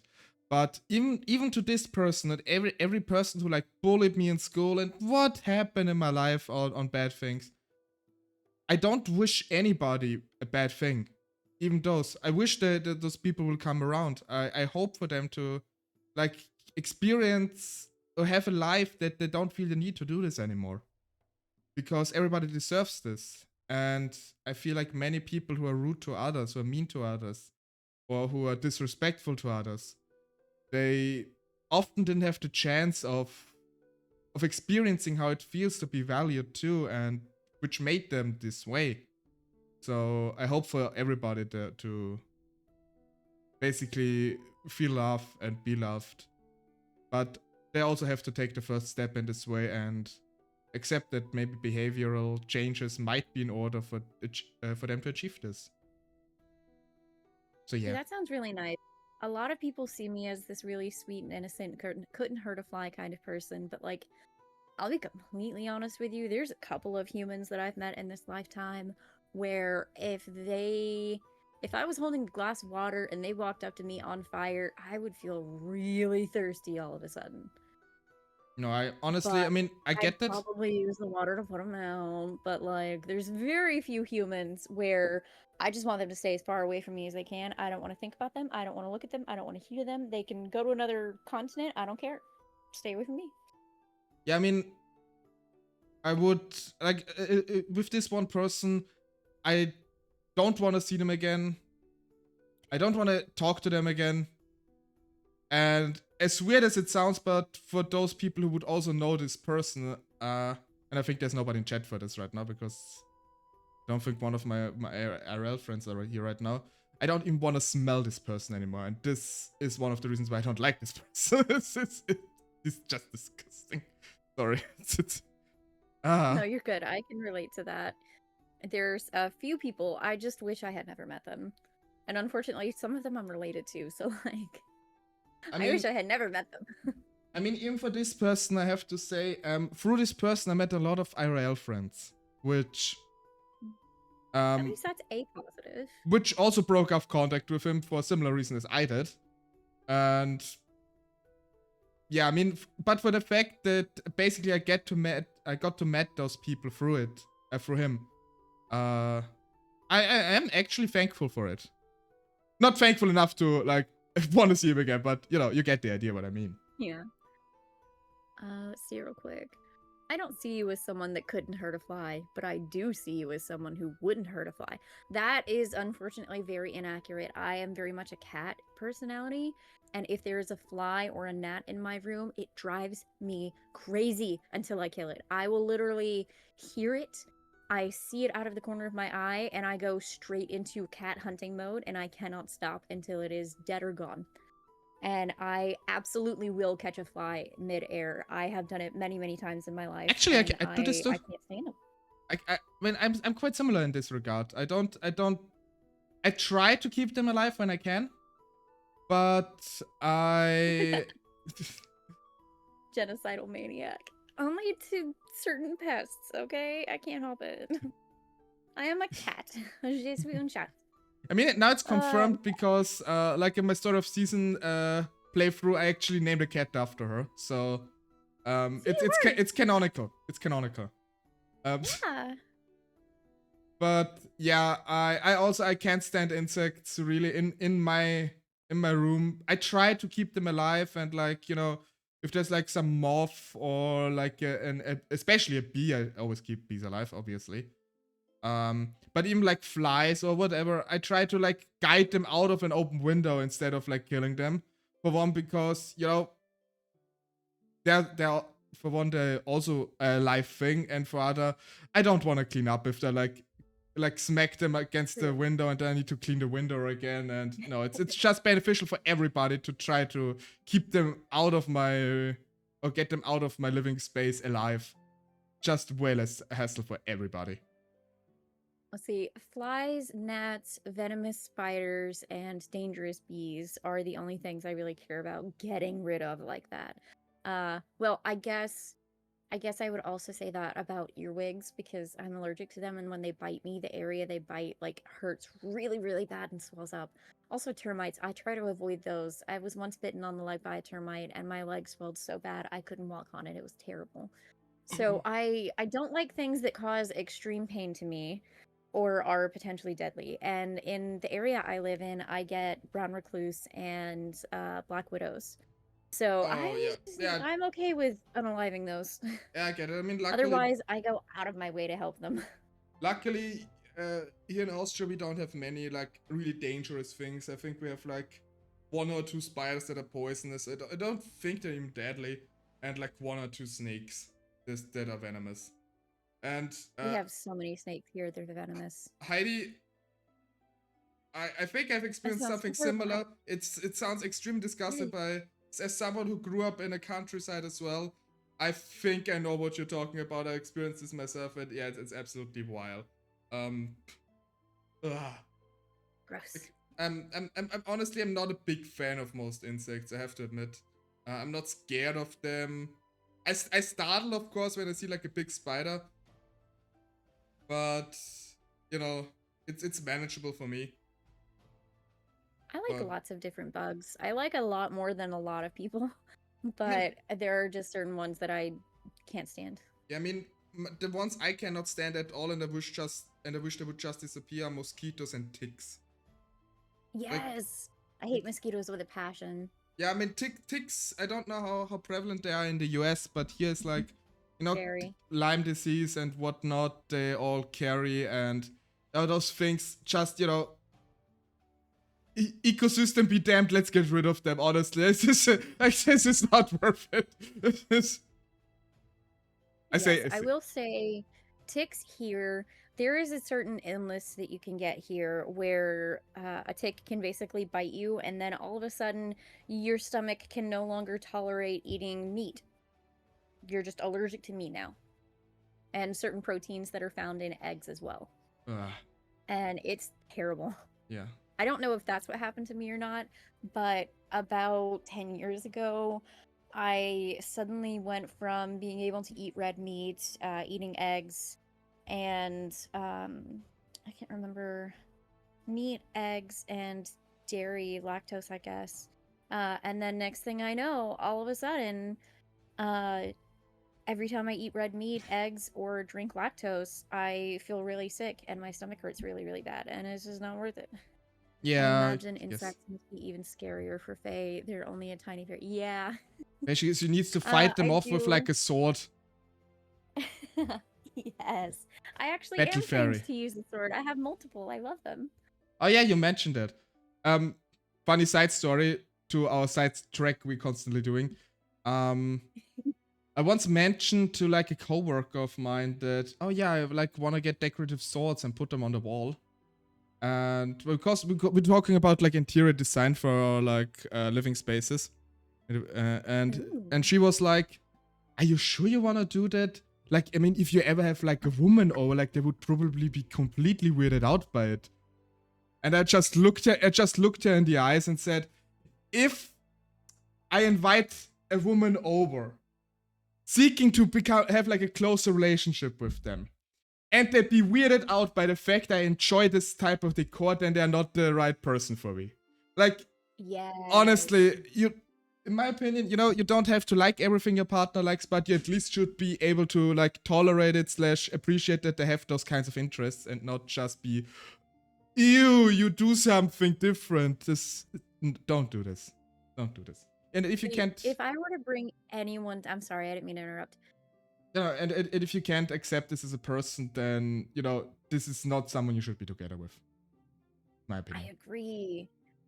If I were to bring any human being to my house for any reason and them seeing my decor weirded them out, disgusted them, or intimidated them, then I'm okay with them walking out of my life. I don't care what kind of position they were trying to hold in my life when they walked in, but if they can't handle my decor in my home, like in my living room, I have a legit heavy as hell Viking shield with the Helm of Oh, Awe hanging on my wall, and I made a custom rabbit fur from recycled rabbit coat that I found in a thrift store. I did not harm any rabbits for this. I simply made use of what I found in a thrift store. I used rabbit fur and suede leather that I got or fake suede, and I made a really cool Viking themed arrow quiver for my bow. And I have a wooden bow that I carved that's hanging up on the wall too. And I made a custom rabbit fur and suede handle to go on it as well, or handle cover. My roommate, I made her a quiver for her bow in the similar way, and it's hanging up on the opposite side of the shield from mine. And like I've got my swords, my daggers, I have all kinds of stuff, and I love it. Faye. And if you think for 1 second that if somebody were to break in my house and I would not use my Zelda Master Sword off the wall, then you're crazy. I'd do it. I wouldn't hesitate. No, I only have one question, now, Faye. When can I come over to visit? That sounds Unfortunately, I'm pretty sure genuinely a really plane cool. ticket is like $3,000. Oh yeah, like I actually like looked at this because I was curious, like if I wanted to visit like my US friends, like how much would this cost me? And I made it. Oh god, not only like the amount of time, but the amount of money, and then I need to organize transport as someone who doesn't have a driver's license. At See, if I one ever point. magically became a millionaire, I would open up a tavern hall type thing and once a year have all of the streamers from SOL. I wouldn't care if I was rich enough to pay for it, I would do it. I would have everybody come and just like take a week off from your life and come to the US and all of us just hang out in this big tavern hall with these like inn style rooms and like a tavern inn bar with all of the foods and everything, whole 9 yards. I would totally do that. I mean, we still have like this joke going on in the Scarf of Legends with like if someone of us becomes like mega rich, that we buy like a village or a castle somewhere in Europe and all move there. Yes, let's do it. We all gotta work together. We all gotta lift each other up. We'll get there eventually. I do, Great. I do really enjoy this community. Like I'm so glad I'm part of it. And the castle will happen. Yeah. I mean, I remember Callie and I were actually like as a joke looking for like different castles in Europe, what they would cost and everything, and we're like dreaming about like the logistics and everything, and it's actually really funny. It would be amazing. I wouldn't even care if it technically classified as a cult. It would be a group of just wonderful people, and it would be like a real life live-in Renaissance fair 24/7, and Oh, that just sounds yeah. like the good life for me. Yeah. Have a special corner in the tavern where there's like a special rocking chair or like a special really tall back leather seated red fancy chair with like the big soft arms and the nice big cushions so you can sit there and be the telltaler or tellteller. Tale Lux the tellteller is such a tongue twister. I keep mixing that up. I think generally Tale Teller is always a little bit of a tongue twist, I feel like, for many. I also seen like a bunch of people having trouble pronouncing my last name. It's LuxTaleor, basically like the word tail and the word lore together. So for anybody who's curious about that. I mean, Lux also gets a little bit differently pronounced. I had like most people call me Lux. Some call me Lux. Some call me Lux. So it really depends. It depends on which country you're from. Like, I heard like Ogre, if he's still here, calling me Lux sometimes. Which, I mean, I'm completely okay with, by the way, if you like pronounce it differently. And my friend Mimi, who is French, he always calls me Lux. Because with his French accent. I think it's quite fascinating, and it. But yeah, I mean, I always say Lux. But if you Lux, honestly, it doesn't matter. I know a bit higher up in the comments, Saucy and Bite were talking about names for our little pumpkin dude here. And anyone who doesn't know, feel free to throw a name in that you think we should name this little pumpkin guy. He will be available in my emotes as soon as I hit affiliate, which hopefully will happen by this weekend. Let's see, Boopkin and Freyol, which Saucy said where the J is pronounced like the Nordic J that sounds like a Y, which funnily enough, Freyol is exactly how I initially pronounced it in my head. And I'm just so used to reading Norse literature that my brain is like the J makes a Y sound. Oh, I just realized someone just gave a donation for the Extra Life campaign. Thank you so much. Ooh, nice. Was it I Sunny? love it. I think it was Sunny who donated. Thank you, Sunny. Yeah, I'm so happy about that. Everybody just gonna show it again. I'm currently part of a charity event where we collect money for Children's Hospital in the US called Extra Life. So if any of you like want to support it, there's a link to it in my channel. And additionally, every like sub, bit, and everything I get as revenue from my streams for the next 6 weeks, I will also donate towards this goal. So if you're not feeling comfortable like donating to like a third party page, you can also just throw in a sub or two if you want to, and I will forward everything I get from it towards the donation goal as well. Jack-O. Okay, so we have Boopkin, Freyol, and Jacko. Of course, happy to help a good cause. I've got a few other folks to donate to this month as well. That's nice. Do you realize that update? Okay, sorry, I just. I'm sorry. No, I'm just talking to myself. I just realized like the donation goal meter doesn't update. Probably need to take a look at this afterwards. But yeah, not right now. Let's continue our talks here. Yeah, speaking of your streams and your goals, do you have a schedule? How often do you stream, and how often would you like to stream? I mean, I do have like a weekly schedule. I release mostly on Monday for me. My usual streaming days are Tuesday, Thursday, and most of the time Friday and Saturday. I mean, if I could, I would probably stream like 5 times a week at least, because I really, really love streaming. And yeah, so on a normal week without anything planned and I have to work and stuff like this, it's like 3 to 4 streams, depending on like how exhausted I am after work, especially, because this is always something I have to keep in mind. What are some other goals with your stream? Like being able to donate to these causes and being able to speak up for these causes is amazing. And I don't know if I can technically set that kind of thing up right now, or if I have to wait for affiliate or what. I mean, I gotta learn about setting it up. Like with this campaign, it's basically something Kelly started, and I got invited to participate. So, I mean, the donation, everything doesn't go through Twitch itself. It's like a third party thing here. So, you could do this too. I mean, if you're interested, okay. You can ask Kelly if you wanna if you join a campaign. I mean, technically the campaign goes until the end of the year, so there's still plenty of time. For me, I just decided the next 6 weeks will be my main focus for it. And the time frame I want to set for me to reach all my milestones, which I've set. Yeah, I'm definitely gonna have to check on that after this stream.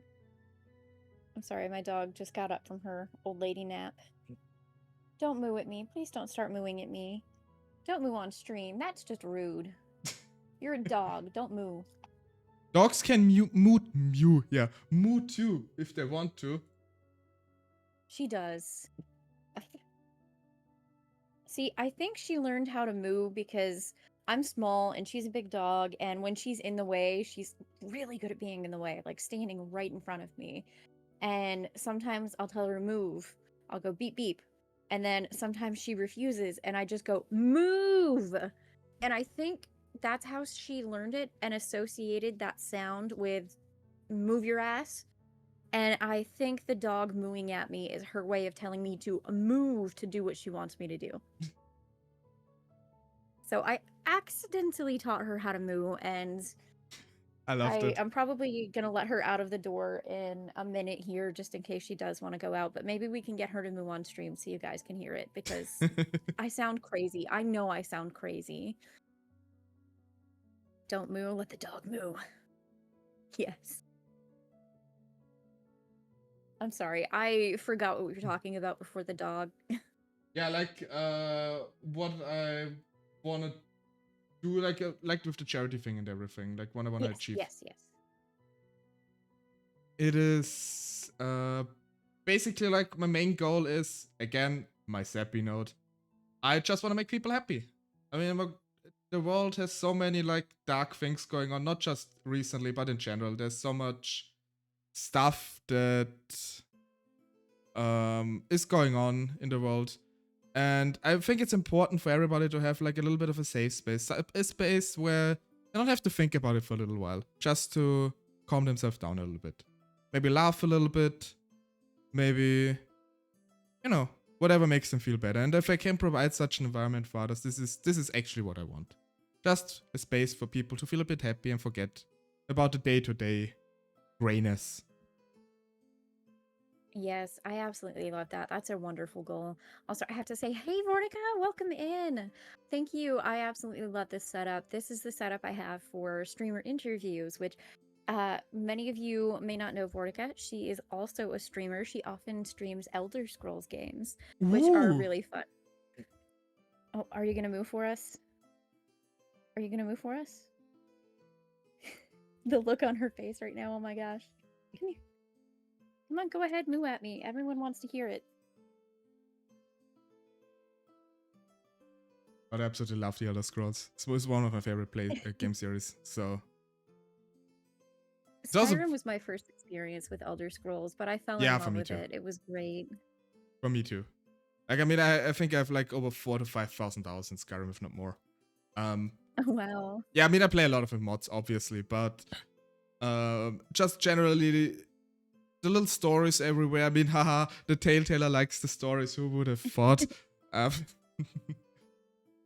Very, very nerdy about Elder Scrolls. Yeah, me too. I mean, I also like to... I don't know if I could compete with you because I don't have a frame of reference, but I also like very deep in the lore and like what the Daedric Prince is and how like the world of the Elder Scrolls came to be and the lore reasons behind it. And like how the different races apparently came to be, although nothing is really certain. And I absolutely would love having like an Elder Scrolls that would take place in the continent of Akavir. This would be so awesome. Ooh, that sounds cool. Or maybe something in the old Altmora where the Nords came from originally, according to legends. But this was there. The continent froze over. Sorry, I completely get off track. Like this is something I could talk about for hours. I cannot. Yeah, talking about Elder Scrolls is a very big squirrel kind of moment for my ADHD. I cannot wait. I'm still planning on doing like a big Skyrim playthrough on stream at one point, but I'm still waiting for a certain mod pack to be out of beta before I start it. And yeah, I mean, I have a lot of other games anyway to play before that. Oh, don't worry about like interrupting the interview or anything. Like we constantly go completely off track. So I'm pretty sure we've already gone over the time that the last interview was. I try and make sure that the stream is just for the interview, instead of trying to plan like a game afterwards so that we can relax and take our time and we can go off topic and bring up other questions if we think of any, because it happens a lot. It's great. It's really a great way to get to know somebody and get to know more streamers and see what kind of person they are and the things that they think, the things they feel. Speaking of Elder Scrolls and streams, what kind of content do you stream? What kind of games do you play? I mean, mostly I play RPG and story-based games. I mean, kind of fitting, I guess. I always enjoyed them a lot. But I also do like a little bit of variety. Like, especially now with like spooky season upon us, I try to do a bit more horror things. I also sometimes play weird dating games, like the KFC one on Valentine's Day, which I'm still very happy with. KFC dating game? What? Oh, you don't know that? You don't know that? Oh, it's absolutely hilarious. It was actually released buy KFC themselves, and you can, and basically the goal is to date Colonel Sanders. It is hilarious. Oh my gosh! I think it's A actually kid in my free. life pointed out that the sign looks like a little stick like the bow on the sign looks like a stick person's body with a very large, very detailed head, and now I can't unsee it. Wait, what, I don't want to what? date Colonel Sanders. Okay, a child in my life pointed out that the KFC sign, like if you're looking at the logo on the sign, it's just his head with his little black bow tie. And the bow tie is on in such a way that looks like a little stickman body with just a very detailed head. And now I can't unsee that. Yes, I can see. I can totally see it. I can totally see it. Oh, this is I hope hilarious. yes, I hope that stays with you now. The next time you see it, you're Oh gonna yeah, laugh about it because it's just absolutely, great. absolutely. This is hilarious.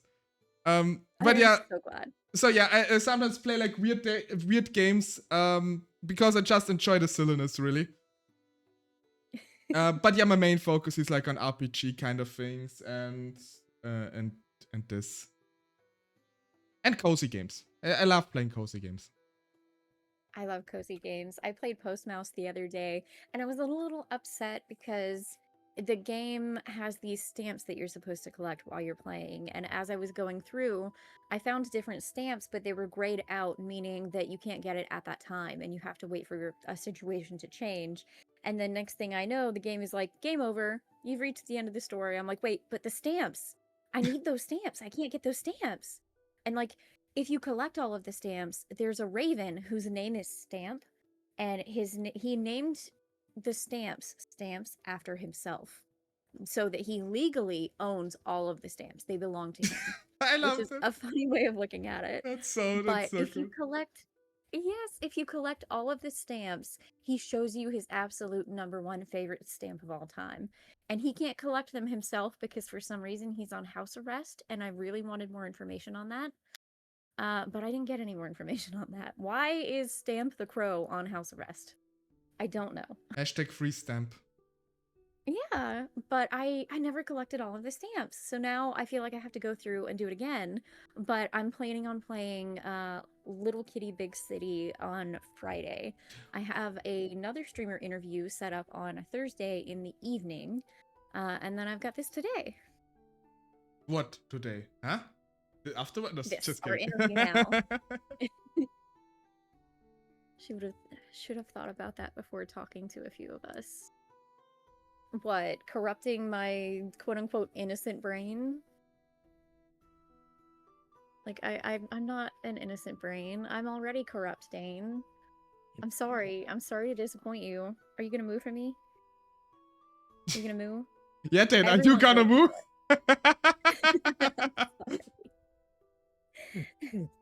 I don't know if you can hear that. What? What do you want?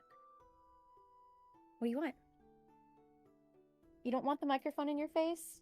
Come on, but you're so dramatic. You demand attention. You should love this. What? What?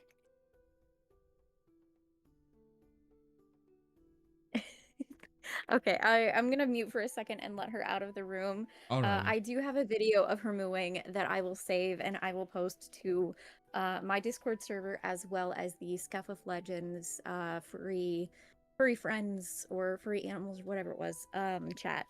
Yeah. Before I mute, what kind of games do you play outside of streaming? What are some passions and hobbies of yours? Okay, yeah, so I can just start yapping in the meantime. So if it comes to like games, I mean I play the same games off stream as on stream basically. But as for hobbies outside of streaming, I mean streaming is my main hobby, definitely. Playing games. I'll be as honest as that. I do like just correcting random facts I just come across. This is where I get a lot of my stories from, honestly. Just, oh, I heard this like random weird thing, like hyper obsessed about it, and look why and how and this happened. And besides that, I like cooking, actually. Actually been asked of doing like a cooking stream, but I do not have the setup for it. But at one point I want to do that as well. And I like going out in nature, like I talked about before, like foraging for mushrooms and for wild herbs, which I try to do every year. That's also like a little hobby of mine, I guess. I'm just generally very fascinated with history and mythology kind of things. Stuff. Stories. Surprise. I like stories. Okay, so as far as the cooking stream goes, I have the ability to do the things and stream it. What if you and I worked together and you gave me a recipe and I basically just pretended to be your hands? Like, just for one stream, you've just got teeny tiny fairy hands that are working like a puppet to do whatever you want.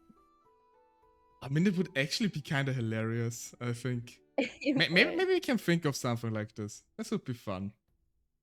I think that would be really fun. We'll have to find a recipe that you like and work it out that way. It could also go in the streamer cookbook, which I don't know if I should mention that on a stream because technically it's a server only kind of thing because it's technically not something that will be officially published, but I'll be making the videos for it anyway, so I guess it counts.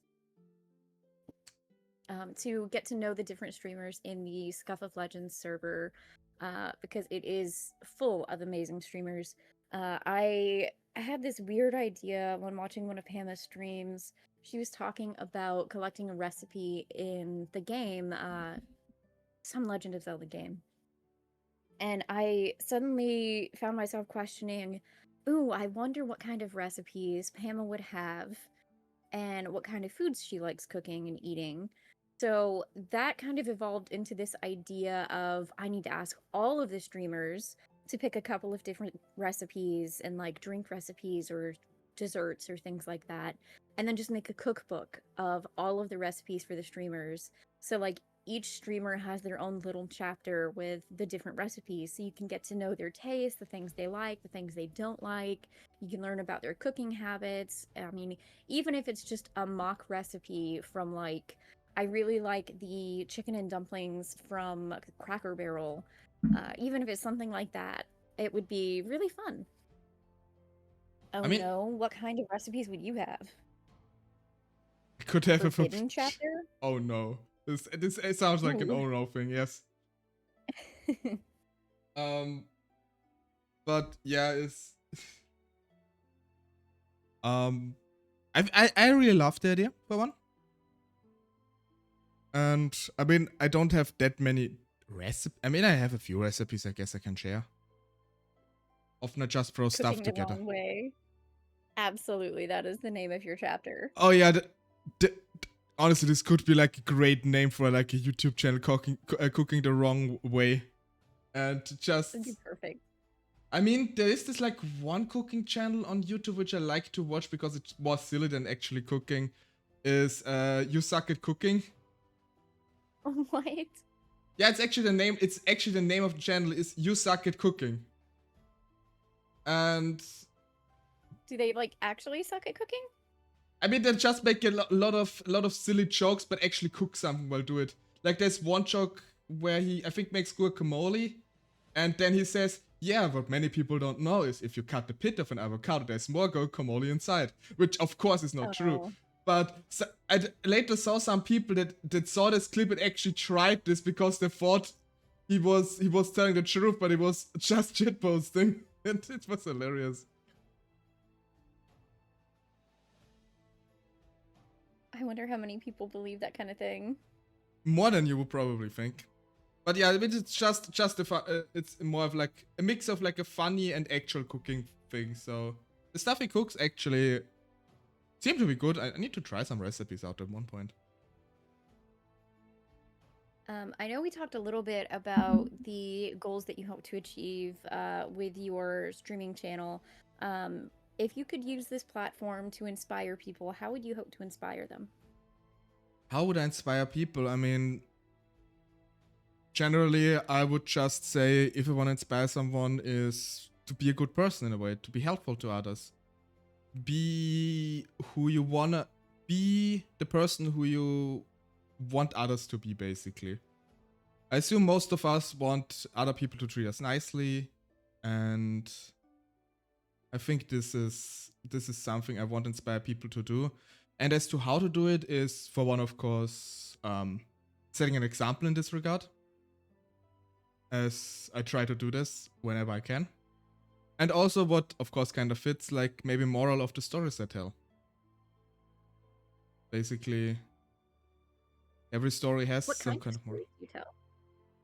I mean, most of the stories I tell are basically the games I play, of course, because it's just a nice medium to share this. But also generally, a lot of stories just come with a moral that to help people or to not be an a-hole. To really summarize it right now, very very roughly. And of course, Honestly, the I would love you tell the like Aesop's fables, Aesop's fables, Aesop's fables. I'm sorry, I interrupted again. I had the thought and was so no excited no. about it. I'm sorry. I mean, I'm always happy to like take suggestions for like things I should read on stream, because I'm always a bit hesitant of actually like reading stuff on stream because it's a very slow kind of stream and not as much interaction with chat. So I want to make sure I read something that people are actually interested in. One idea I actually have for like Halloween now, or for like the spooky season, is I don't know if you're aware, but there's like a collection of German fables that are really, really cursed and scary. Ooh. It's called the Struwwelpeter. And this is basically a collection of very short, borderline psychopathic children's tales. One of them is, for example, about like a kid that wouldn't stop sucking his thumbs. And his mother told him, "You better stop sucking your thumbs or someone's gonna cut them off." And the kid doesn't listen Nice. and continues it. And then it's just a random person with a giant scissor appeared and cut off both of his thumbs. And then the kid cried and the story ends. So See, I it's love how a lot of European folklore stories for like young children, it's a lot of the scaring children into proper behavior so they don't misbehave. oh no, like this person. I mean, I looked a bit into the author of the Struwwelpeter. I don't remember his name. But apparently, like he was some kind of child psychologist, but Oh. he was not a good one. So Oh and no. it was very radical in his thinking, and thought like, yeah, scare the kids into submission kind of thing, basically. Which I guess I don't have to tell you this is not a good thing to do. Yeah. Causes a lot of drama. Don't recommend it. As an adult, I'm very entertained, but as a Yeah, kid, I probably wouldn't have liked those stories. I do remember my parents owned a copy of this book. They never read anything to it from me, but we had it at like one of the shelves. And there's like this picture on the cover of like this guy with a very, very extremely uncombed hair, which just looks like an afro on steroids, basically. And like fingernails that are the length of the entire arm, coming out from it. Ooh. And like the way it was drawn is just incredibly creepy. And I remember as a kid just seeing this cover, it unnerved me because I thought this guy was creepy on the cover. And yeah. So it's absolutely nightmarish as a child, I think. But I think it's entertaining as an adult, and I totally intend on reading this during this Booktober season for I look forward to everybody that. else to enjoy it, because not many know this outside of German, of like the German speaking world. I didn't know. But I guarantee you, you can ask anybody who's like from Germany, Austria, or Switzerland. Like you can ask Ogre, you can ask Heidi, and whoever else is like from a German region. They know this. Everybody knows this. Because we all grew up with it. In some way, shape, or another. This is like a sort of a meme almost. Oh, wow. Let's see. How long do you see yourself being a streamer? I know that one kind of jumps to a completely different topic there, but No, that's absolutely fine. It's absolutely fine. Honestly, if I could, I would do this forever. Because I really enjoy it so far. But the more realistic answer is for as long as I can, really. I mean, that's fair.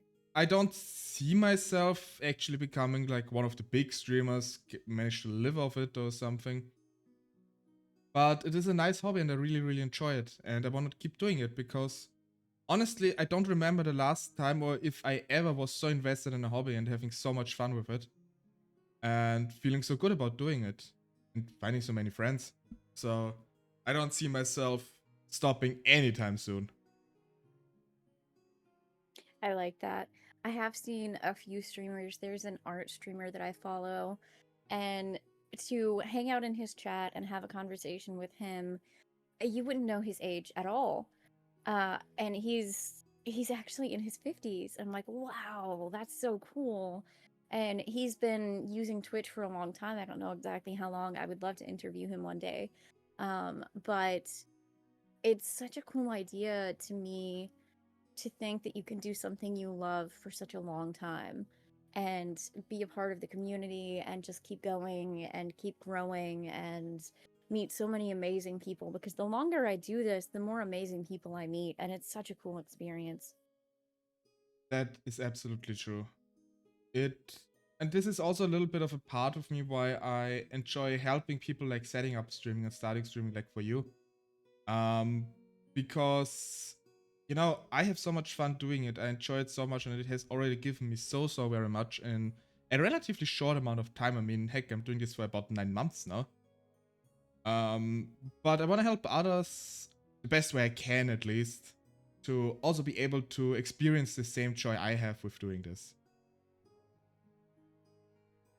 It is really fun. I'm definitely enjoying it, and I'm incredibly grateful for your assistance. Yeah, I mean, I got compliments again. I mean, it wasn't just me who helped you, but I'm Yeah, I mean, glad I I'd say the could help same you. thing to everyone else as well. I'm so glad to have met so many amazing people, and I'm glad that you guys were able to be a part of the journey and me making it to where I am today. I hope to continue to grow. Where do you hope to see your stream a year from now, or even 5 years from now? That's. I mean, I read the questions before, and this is actually something I pondered quite a bit and didn't really come to a conclusion. I always kind of difficulty with saying stuff like this, like where do you see yourself in a year or something. Um, Especially considering that when I started with streaming, I was like, huh, guess I will be lucky if I even reach like 100 by the end of the year in followers. And now we're very close to 200 on my end, which Oh, wow. is insane for one. And actually currently see like the current count is at 199. So Amazing. yeah, it is insane, and also reminds me that I promised to do a karaoke stream at 200, which oh god. Ooh. But as for where I see myself in a year, um, I see myself with a new model. I know that. I mean, it will not look completely different, but I currently have a new model in the making, um, which I will hopefully debut by the end of the year. Exciting. That's something to Yeah, look forward to. me too. I'm so excited. I just need to gush a little bit about it. Like, I chatted with my artist, with my future model mom a little bit yesterday, and they told me how much fun they're having on like working with me and working on this model specifically, and it just made me smile a lot. It was That's so sweet. nice. It was so sweet. But to somewhat try to answer the original question, I guess doing what I'm doing now. Hopefully with like a few more people around, so I can bring more joy to more people. But overall, even if things stay like they are right now, I would be content with it. I can understand that. Let's see. Um, I don't know. I feel like I can't picture you falling into the rabbit hole that's mentioned in the next question, but I've noticed a lot of streamers either come across the rabbit hole themselves or they see other people fall down the rabbit hole.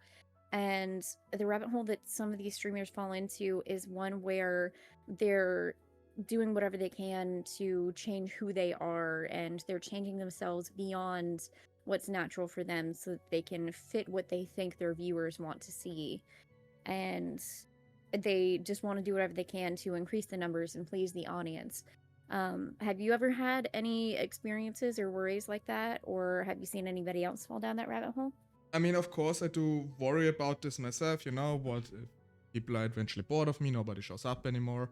Of course, I worry about this a little bit. I think this is normal. And yeah, I have definitely seen people doing this, and my thoughts on the whole matter is basically the same as with like relationships, friendships.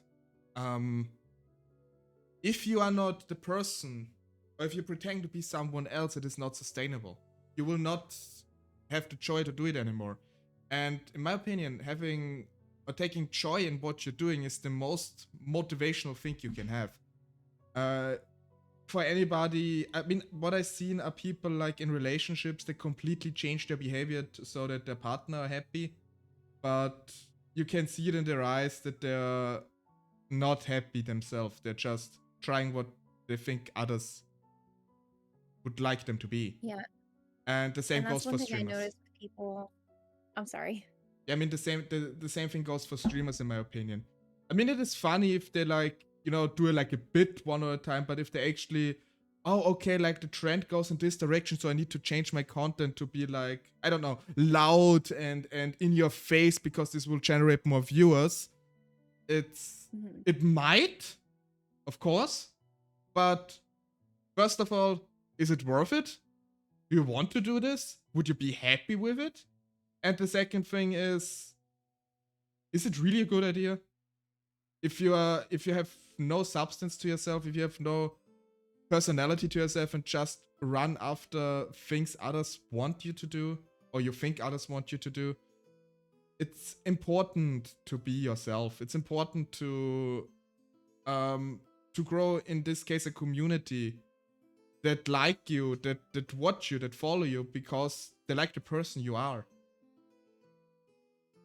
This is basically how I feel about it. And I could not see myself doing this because I feel like I would betray myself and probably not enjoy this streaming anymore.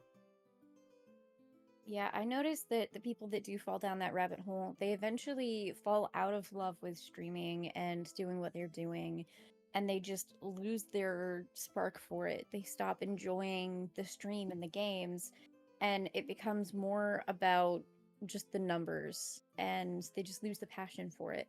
And honestly, it's really sad. And I know that sometimes it's a tricky slope that you start falling into that hole, and next thing you know, you're down, you're gone. Yep, I certainly hope I never fall down that hole. Absolutely. I mean, I understand a few people that do that because most of them are the ones that either already make money from it or make a living from it or want to make a living from it. And of course, you automatically start looking at the numbers. You automatically try to think how to basically secure my livelihood. Absolutely understandable reaction, of course. But I think it's the wrong approach. I think things nowadays are always so short term. Everybody thinks in the short term. And while it's necessary for some in a survival aspect, it is not a good idea to keep doing this.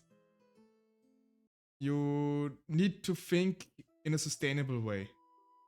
And sustainable does not only go for like environmental things, with most associated with, of course, also important, but it needs to be sustainable for you. You should do things in a way that you can and enjoy doing them in years and years later too. Yeah, that's all this my 5 cents on Hey, this. inside, welcome in. Have a And good hello, look. Cyan.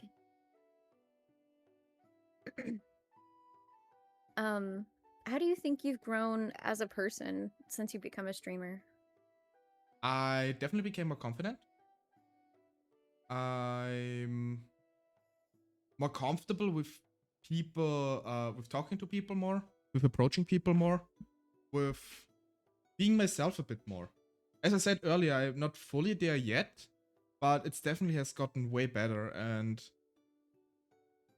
like earlier before like the compliment thingy, I like it's a new feeling for me to like have people so openly appreciate me, and it made me actually a lot happier because I That's have good. I hope it actually continues to. have the feeling that I have people around me now that actually want to have me around. And whilst I still have those dark thoughts sometimes, and still sometimes like this little you said this little gremlin um escapes his cage and starts whispering into your ear again to, what if they're all pretending to be nice to you? And then you're like, I mean, come on, why would everybody put so much effort into it if they're just pretending? Like, what would be the purpose of it? Go get back in the cage, you gremlin. Um, Yes, you tell the gremlin to go away. yeah.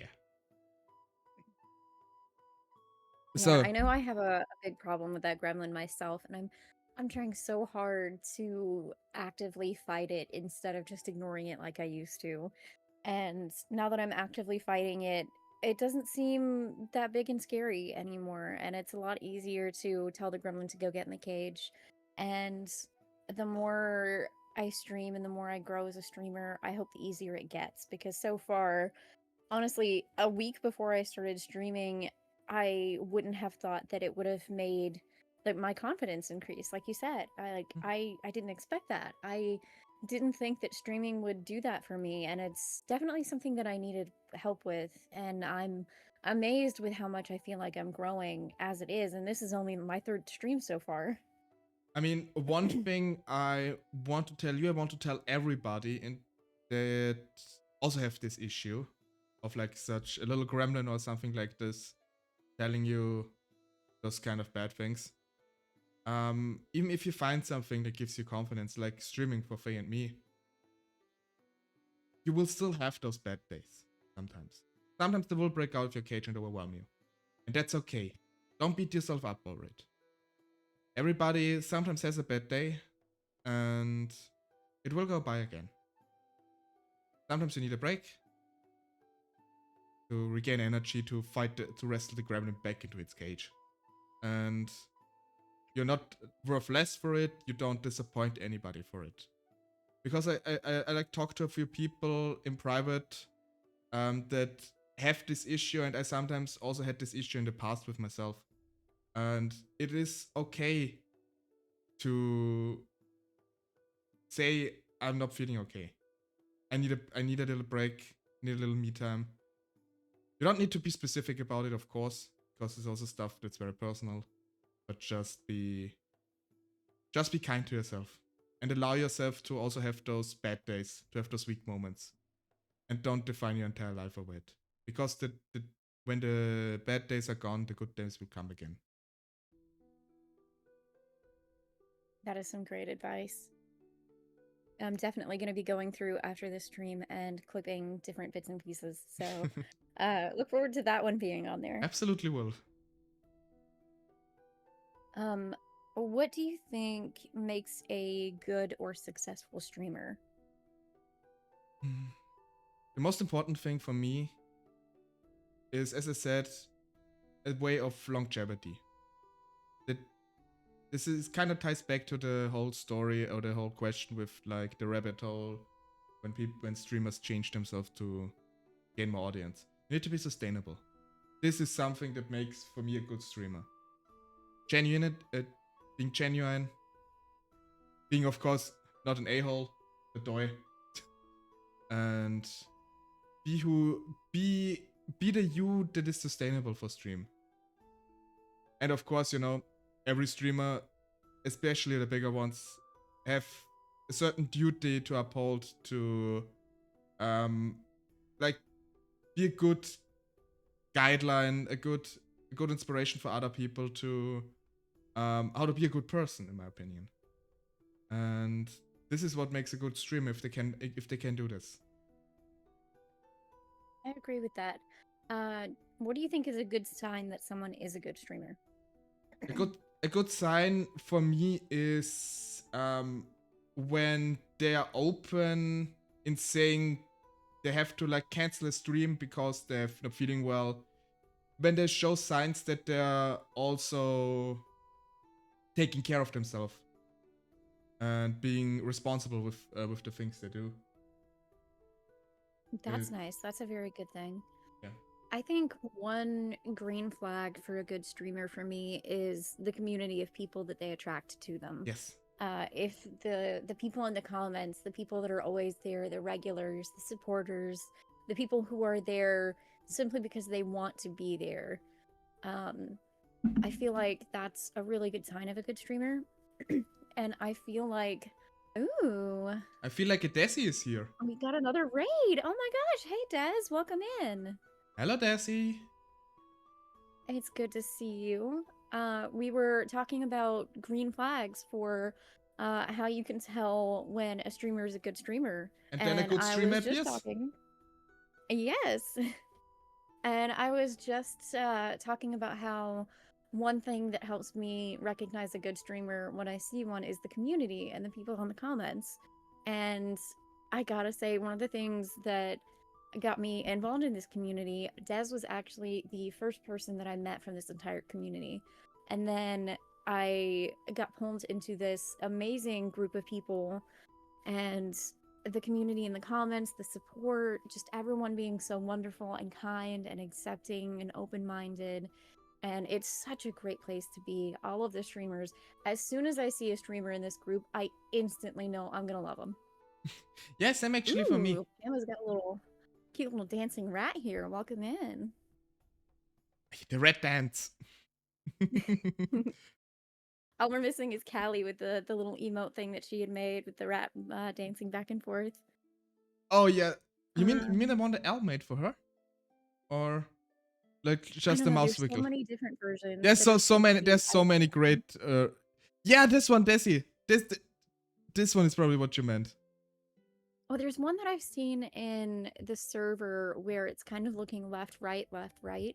It's just so cute. I love it. I like the jumpies. The jumpy one. Yeah. Let's see. Oh, that's a sticker. Okay. On a similar note, now we've got rats flooding the stream. I love it. Perfect. On a similar note, is there anyone in the field that you specifically look up to and admire? Ooh, rat raid! I mean, I admire and look up to everybody of you, first and foremost, because you're actually the people that give me more motivation than any of you would probably thinks to keep on going. I'm pretty sure if I had none of you, I would probably not stream as much, not enjoy it as much, and that's why I look. That's definitely a reason, or that's definitely a group of people whom I look up to. If we go towards like big streamers or content creators, of course I mentioned this person earlier. It's Gronk from like the German sphere. Oh, yeah. Who basically inspired me to even start this entire thing in the very, very, very early beginnings of my life. And I mean, generally, I don't watch that many content creators, and I generally always was a person that I don't like, also with celebrities or anything, I don't really revere them or whatever. I think there's only a few of them that I really look up to. Yeah, I mean, I think we two talked about this in like one of the calls where we set up your stream. I'm not really someone that like sees a famous person or quote unquote famous person as another person. Of course, I might get a bit nervous, everything, because it's still a bit in the back of my head. But I wouldn't treat them differently than someone else. They're all people, and I look up to them, but I don't revere them as someone more. See, I tend to.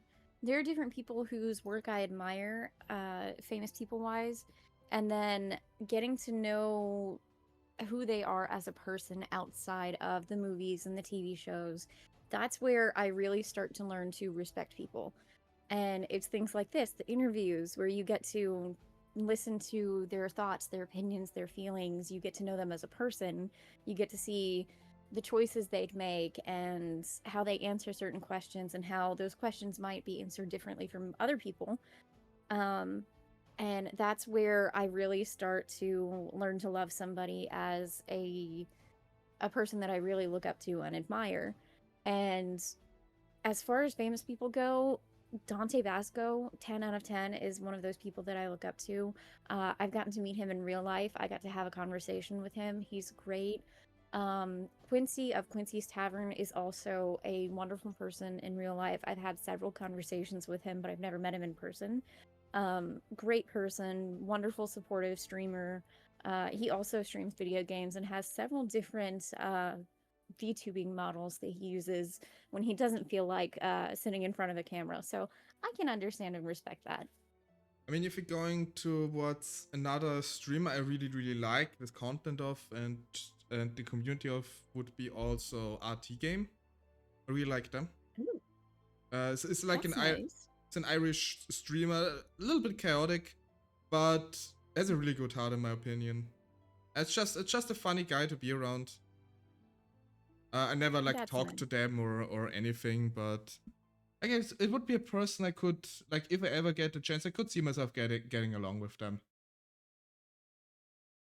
See, Also, one thing I love about streamers and being able to talk in the comments is getting to know them on a personal level, having actual conversations with them. yes. For me, one thing I love about streaming is that hanging out with the people in the comments, it feels less like I'm playing a video game by myself and more like I'm hanging out with friends and sharing the experience. And I love that. I completely get what you mean. It's just a completely and they're way more, like, if I see like a celebrity in like a band or like an actor, whatever, they, by design or like just by the trade, I guess, they're not really that reachable in a way. But a streamer, Yeah. like, you can pop in a chat, you can talk to them, they respond to you, and it's just a completely different connection in my opinion. And whilst probably like some bigger media or anything might smirk at that, at the funny streamer doing stuff, whatever, even if they say this, I don't care. Like, I still feel way more connected to anybody on a stream than I would ever be with like an actor or a musician. My case. Yeah. I love that. I actually just added the question, what do you like about streaming? So yeah, that gave me an idea for that question. Thank you. You're welcome. Also, another thing that I just came to mind as you asked me what I consider a good streamer. Down to earth, not arrogant. This is also That is something. great. Wait, down to earth but arrogant? No, not arrogant. Down to earth. Oh, not arrogant. Okay, Yeah. I was about to ask how you can be both, because I suppose a lot of people throughout my life tell me that I seem like an incredibly confident person, but realistically, I am not confident at all. Like, the one thing I am confident about is that it doesn't matter if I have haters out there because they can't hate me half as much as I do. Like, Yes, there's no way. Like, come on. Actually, we're kind of similar in this case. Like, I get, it's especially in the last few years, I heard people, "Oh, Lux, you're such a confident person," and I'm like, "What? Are you sure about that?" But yeah, I completely understand what you mean in this case.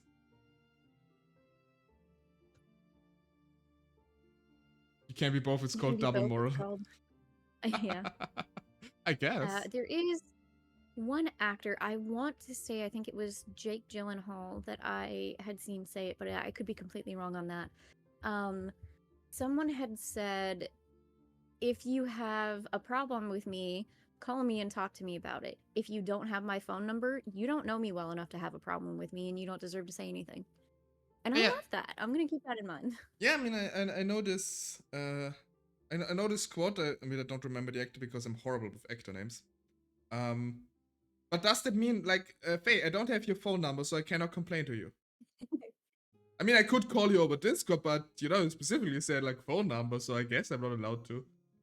Yeah, I mean, that counts. No, just kidding, of course. I have a lot of people on my Discord, but realistically, I've only got about 15 phone numbers saved in my phone, and I'll be honest, most of those are doctor's offices because I'm disabled and chronically ill. So, like, I mean, I guess they can call me to complain, but it's probably about my health. I mean, wait. But please, come on. I know my health is terrible. I mean, I'm just currently I'm curious right now. I'm just looking from my phone thingy. I mean, I have like a few from my work, like a few family members, like a few old friends, and like a few IRL friends I have. But overall, I mean, it's not that much either. I Well, mean, and see, if technically, somebody doesn't have a direct line of contact to you on a personal level, then they don't really have the right to complain about you. that is true. I get you, Faye. I get you. Little sad face. No, don't be sad. We all here for you. Let's see. Already asked that one. Oh wow, we actually have finally made it to the last 3 questions. What would your advice be for people who want to become streamers? We already touched on the topic a little bit, but you've given a lot of amazing advice, but what about for people who specifically want to do what you do? First and foremost, this is also something I told you. I think you got it told a couple of times. Don't worry if not everything works out immediately. It will. I guarantee you, you will forget something.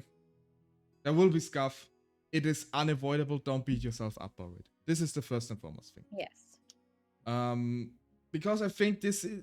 I know a few people in private that also like wanna stream and they're so worried about it. And what if they do something wrong? And what if they I don't know,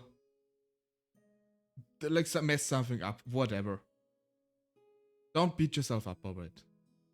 It will happen. It is part of the journey. And once again, no masters ever fallen from the sky. You will get better at it if you keep doing it. The second thing I absolutely agree. The second thing is, and this is like a stark difference to what I did the first time, or what I didn't do the first time, and what I did now. Reach out to other people. I know it can be scary. It can be scary, especially if you're introverted. And I am more introverted, believe it or not. And more shy. But you will find a way to get over it, especially like on like social media and stuff. It's easy. You don't necessarily like talk with them face to face. Find people that like share the same interests, do the same things. In my case, of course, it was rather easy. Like, oh, VTuber. And if I didn't do that, I wouldn't have met anybody. Literally. Like I wouldn't have met like Heidi. I wouldn't have met Dane. I wouldn't have met you or Scarf of Legends or Panda or nobody. I would have met nobody from my friends here. And just thinking about this now, that if I never would have done this, I would have never met such amazing people. Yeah, reach out to other people. And I also do remember, Faye, you mentioning at one point that you feel a bit guilty because, you know, you had such a good head start because so many people on the Discord supported you. But this is exactly what I mean. This is what a good thing is to start as a streamer. Get people around you, people to support you. And this will make things so much easier for you. For one, you have actually people to talk to, and for another thing, you have people to ask if you have issues. Be they like tech issues or just how to improve certain things, or hey, am I doing actually good or should I change things? What is your opinion? Just other people to fall back on. And I mean, all the tech stuff you need to work out. There are tutorials on YouTube. There are people to ask, especially if you reach out to people before and get to know them. The tech stuff is the least of your worries. And other than that, be sure what you want to do. Find yourself the niche you want to be in. Do stuff you're comfortable with. And don't force yourself to do stuff just because some weird YouTube guide told you this is how you generate the most clicks. This will not stick. You might get a lot of views. but you might get a lot of views if you're lucky, but you will not have any joy from it. Yeah, no, I absolutely agree with all of that. And the networking, I 100% uh, believe and know that the success that I have found in streaming so far is entirely because of the networking. It's because of putting myself out there, meeting new people, reaching out to other streamers, making the friends that I have. And if it wasn't for that, I wouldn't be able to do these streamer interviews. I wouldn't have so many amazing streamers that I can message and be like, hey, can I interview you? I would love to. And finding these wonderful people that I can do collabs with makes the entire experience so much more fun. That is true. By the way, wanna hear a little funny story about how I started out with networking? Yes. The first people I ever reached out to on Blue Skies was actually kind of hilarious. Many of you, especially of my VTuber friends here, know on Twitter, on Blue Sky, there will be like bots or scammers trying to reach out to you. They follow everybody and see if someone replies. And I had this one Blue Sky channel. It was obviously like some art scammer. And they messaged me. And I mean, I said it was blatantly obvious. And I thought, okay, I'm gonna have a little bit of fun with them. I'm just gonna mess around a bit, like a spam caller. Yeah, spam caller. With Lux on screen. Yes, Lucy. Why had Lux on your screen? Yeah, like a scam caller. And I was messing around with them, like making a fool of themselves. And then I looked at, okay, like who also follows them? And of course there were a few other bots there, but then there were actually a few actual VTubers also in between. And I thought, okay, you know what? I've done messing with them. I looked through all the VTubers that were following them and basically messaged them, hey, just so you know, if you got a message from this account, which is a scammer, just so aware of it. And so I got to talking with like the first few people. And yeah, this is basically the start of my networking journey on as a VTuber. That's amazing. How did you make your way to the Scuffled Legends? It was a bit convoluted. Now in hindsight. So if you go all the way back, I followed a channel of a VTuber called Tina, who often reads books. And at one point, she commented on a post from a certain Red Coat Panda that he wants to do a D&D campaign with VTubers. And because I followed her, I saw this post and I also thought like, okay, you know what? I really want to play D&D. I never really properly played D&D before. I'm also just gonna like throw my head in the ring and see if maybe they want me to join. Oh, nice. Thank you. Yes. Follow Faye. Follow her. She's an amazing person. Yeah, well, if you don't already follow Lux, follow Lux. He's an amazing person. Even if I'm still trying to convince him, he deserves to hear it. Well, anyway. Woo! Thank you. Yes, Lucy. CCK, thank you for the follow as well. And oh, we just reached the follow goal on mine. Damn it, that means I need to do the karaoke stream. Oh no. Amazing. Oh no. Gosh, yes. Oh no, I need to do the karaoke stream now. Oh god. Okay, guess I know what I'm gonna prepare tomorrow. We'll probably do it next week because for this week everything is full already. Yeah. Great. If you don't feel like doing it alone, you can always reach out. I will do it alone. I have to do it alone. I promised myself this. I will be there. I promise. I'll try to make it on a day where most people can join. I don't care what I've got on that day. If I'm in the doctor's office, I'm gonna have an earbud in and I'll be taking clips. But yeah, thank you so much for the follow. Really, on my end to it, really, really very sweet.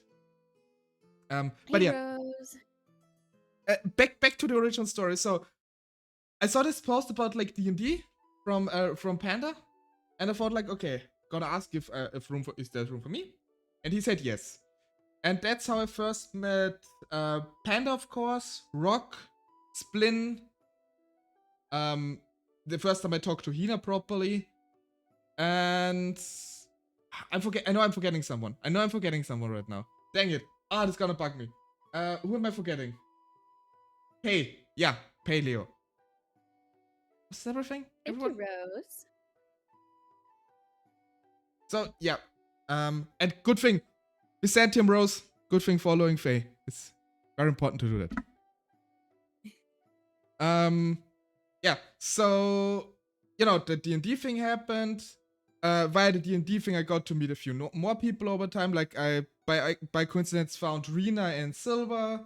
Alistair, the first time I met him was as he found my D&D stream, of which Panda made possible. And then I saw at one point that Panda was on a Valheim server, hosted by the Scarf of Legends. And I really, really, really wanted to play Valheim for quite a long time already at this point, but I never found anybody to play it with. And then I asked Panda a bit like, is it okay if I ask, like, is there maybe like a chance I also maybe could join, if that's okay?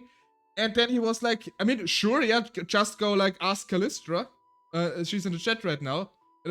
And I'm like, is it okay really if I asked her? And like I was really shy about it. Like I didn't want to annoy anybody and just DM someone out of the blue. But then I eventually just talked to Callistra and she said, yeah, sure, you seem like a nice person. Despite her first impression of me being a clip where I said something about milking rats out of context. Which is still like the most hilarious thing. It seems so random. It is, yeah, I mean, yeah, and that's how I basically came upon the Scarf of Legends. By the way, this out of context clip got created because I was playing Traveler's Rest, and back then I already knew Dane because he often was in my comments, and I named a sheep after Dane in this game and milked the sheep. And Dane became so annoyed with it that he posted a combination of emotes. Or dot. So, no, I will. Yes, tell I him, will. tell him. And basically, he posted a combination of emotes, which I interpreted in a way of, like, it was Rock's milk bottle emote, and the shaking red emote from Kelly, and the angry face emote from Rock. And I just, like, out of context was like, Dane, are you milking rats right now? And of course,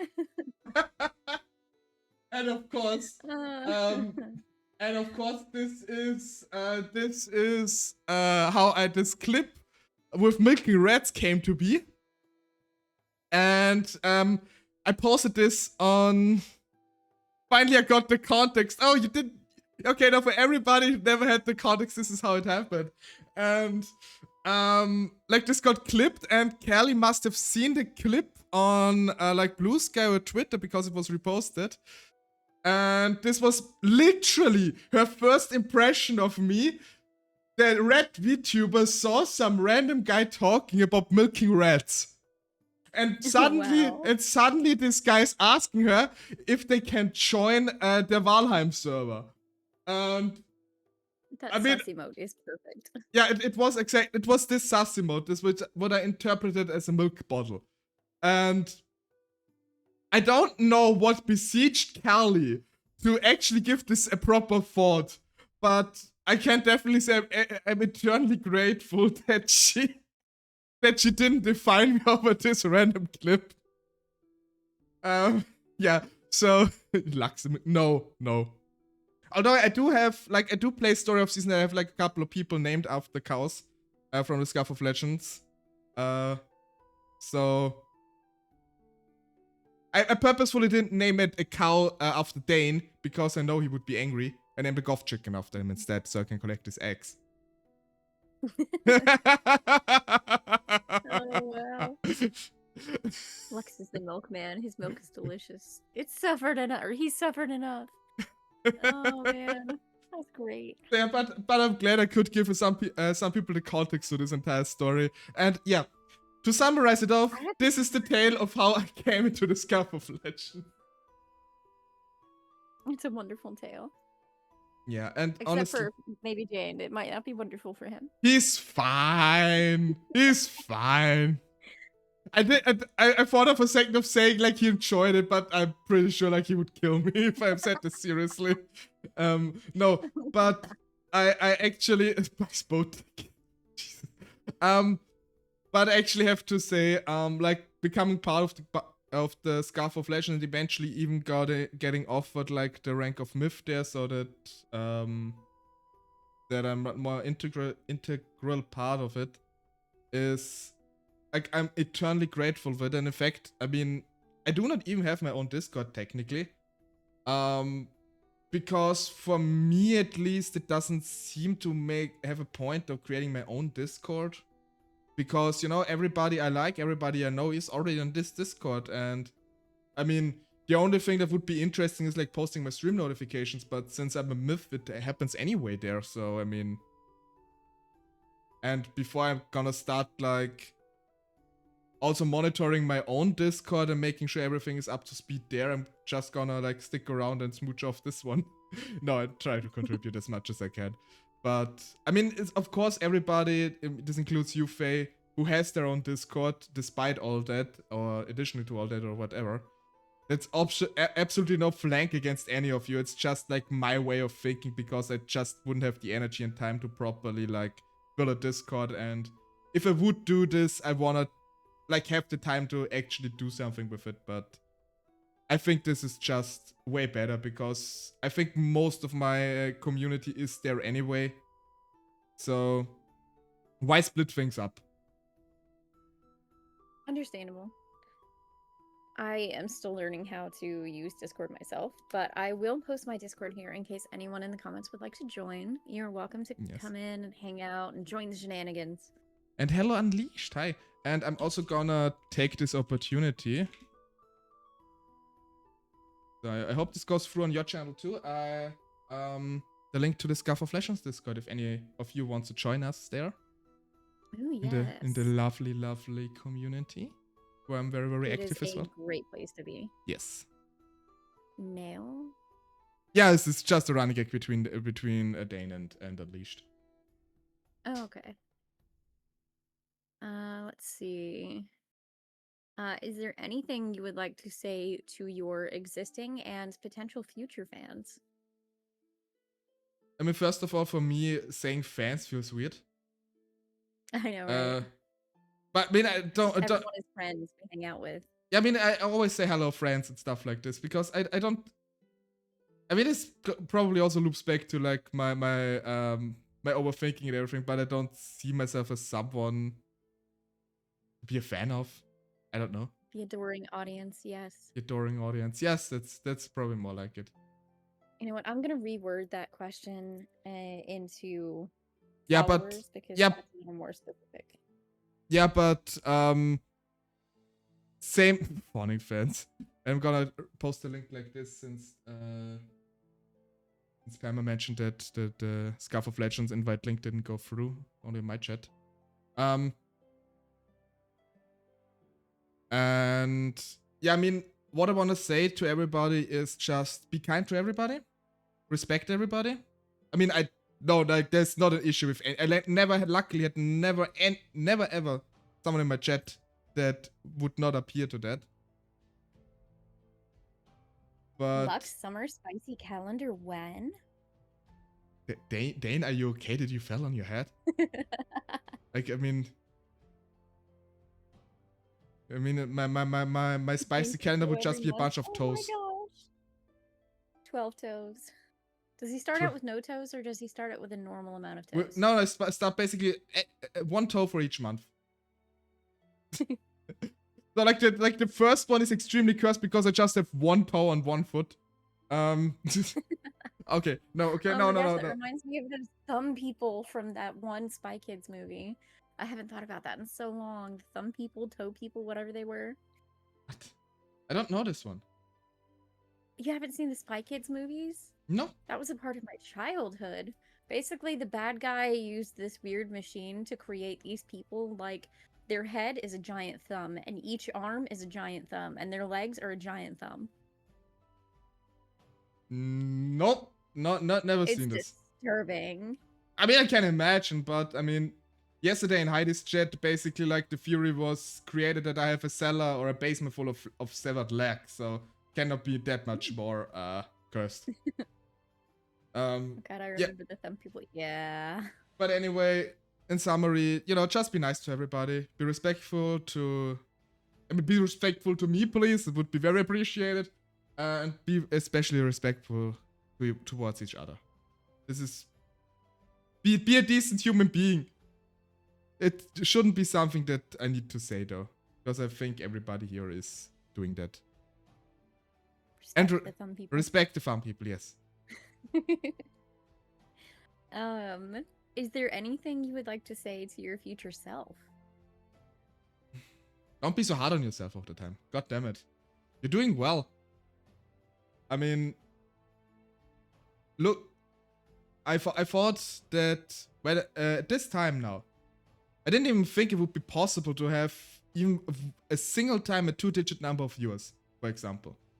I didn't think anybody would care about me, but listening to me. And apparently I was that wrong, which I'm eternally grateful for. But, you know, don't worry yourself so much. Doing great. But I say this to my future self because I absolutely expect my future self to still have those self-conscience. That's wonderful. I know this stupid person after all. If anyone has the ability to know how you're gonna feel in the future, it's probably you. You think? I'm not so sure myself, honestly. Yeah, I'm not entirely sure either. I mean, I'm probably still gonna have the anxiety and the depression. I mean, some things never leave us. Happy. Some things never leave us, but that doesn't need to be a bad thing necessarily. Wait, hold a second. Wait, what? I think my Amazon Echo just activated itself. Wait, what? It just started playing music. What the heck? Wait, hold on. Wait, what? It's a ghost. Okay, sorry. This was incredibly weird. It just started playing techno music. Like this. I don't know what this music was. This was like. I don't know what happened there. Jeff Bezos, are you listening to me? What are you doing in my... Okay, so incredibly weird. Actually, let me check real quick because I'm curious. What exactly did it play now? Is it in the app?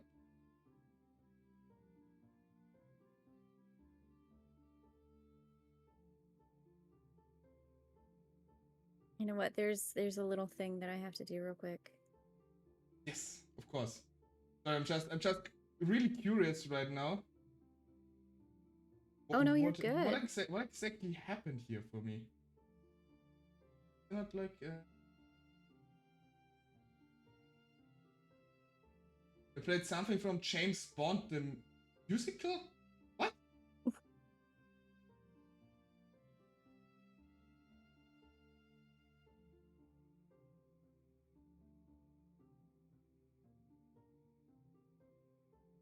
I didn't want to start this right now. James Bond theme. Mobius Revision 2006. What? Okay, very weird. Sorry about that. Just got very. We're going techno train. Yeah, apparently we're going techno train here. I don't know what. Like. Okay, now we have to know the music that you're being haunted with. Yeah, I mean, apparently I'm being haunted here, right? Where's this ghost coming from? It is very adorable. Where's it coming from? Is this what you were doing just now? Yes, I was wishing I could do it while you were still like mimicking the music that just randomly turned on in your house. I mean, I don't know how. Yes. Wait, I don't know if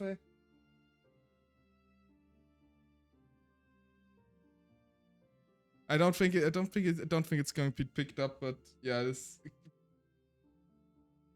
you know. God, stop. What will the neighbors think? Sorry. Yeah. Sorry. What was the question? My music taste? The music that popped up in the background. I was curious about that because I was gonna make a little ghost pop up behind you and get a clip of that. It was what you would say to your future self, but you I think you had finished that part. Yeah, I mean, I said to That or my you got future self, distracted. to get rid of the echo, but apparently it just gets haunted by all of a sudden. Techno ghost is real. It's the techno ghost. Normally I don't even listen to techno. Actually, I mean, I know, I think I told Dane, but just out of curiosity, Faye, what would you think are like the types of music I usually listen to? Oh man, I'm not sure, but now you got me thinking techno because It's not techno. that was playing, so It's just a curiosity, it like wasn't after techno? this almost 3-hour interview we're having now. What would you guess would be like my musical taste?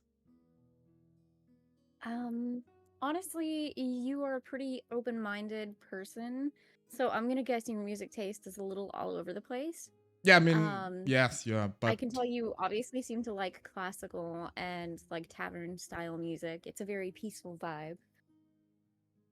I mean, I just like cozy music in this regard. But in terms of genre, Outside of that, I don't know. Imagine Faye getting off call and instantly blasting Sabaton. Well, lately I have been stuck on, I don't know if Ghastly is still here. She plays really good music, and then Kitsune-sama, she wasn't able to pop in today, but I have been stuck on her playlist basically. It's a lot of rock and metal, and I don't know, I really enjoy that style of music. I know I don't necessarily look like I would, but I love Flyleaf, and I like some of the newer Evanescence songs, and um Papa Roach. Papa Roach got me through high school. I swear. My Chemical Romance, Panic at the Disco. I don't know. I feel like I have bizarre musical tastes, but yeah, I really like rock and metal. yeah, for me it's actually also metal, believe it or not. Really? Yeah, like since Okay, that makes me feel better. Since Lucy mentioned it, like I listen to lots of Sabaton. I really like the band. I mean, especially since a lot of the songs have like a historical background to it. I like Windrose. It's basically what they call themselves dwarven metal, which is just hilarious. I love it. Oddly enough, like, oh, you speak German and you like metal, you must like Rammstein. I don't really. I mean, they have a few K songs, but it's, for example, not really my thing. I like how the ghost is currently like flying around. Yeah, I'm just kind of playing with it now. But yeah, metal. Sorry, I'm sorry, I'm not meaning to distract no, it's fine. you. It's fine. It's fine. What I also like is like folk rock, or more like folk songs. Folk rock is really nice. There are a bunch of German bands I really like in this regard. This would be like, I mean, Fersengold for one, which a bit more like in the, they're not that much in the folk, the rock direction, but more folk. Then there is Datan Ja. There is Feuerschwanz. And a couple of others I'm currently forgetting. Faun, also very cool folk band. So there are a bunch of those, but you know, basically I listen to most things, but if I really had to give a genre, it would be metal and folk rock. I guess Dane was distracted. He said, why is there spooky? Well, Lux was being haunted, so now he's being haunted. Yes, it's like the techno ghost that has befallen my Amazon Echo. Hello, little ghost buddy. He's really cute, by the way. It's very adorable. I actually got him as he was meant to be kind of the blueprint for a bunch of little ghosts that were going to be able to run around on the bottom of the screen. And people in comments were going to be able to kind of make a little stream avatar for themselves with these little ghosts and give them different reactions and make them run around and fight each other, make them eat pizza, make them change colors, make them cry, make them happy. But for some reason, the program would not work with my computer, so I just have them as just a little thing now. They just hang out now. I want to eat pizza now.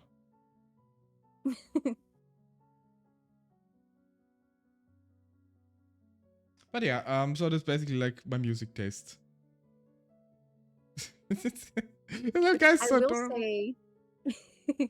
I will say the music we're listening to right now is actually from Lux's YouTube playlist of non-copywritten music that we're able to use for stream. The thing I used last time was not working today, but I listen to this kind of music when I'm going to sleep, so it's a nice, calm, peaceful vibe. Yeah, for those that are often on my stream, especially at the beginning, when it's the starting Zoom screen, you're probably very familiar with like this place because I always use it. I just think it's very chill because I also often have like this tavern vibe, and so it fits very well. And it's not too it like is a very nice vibe.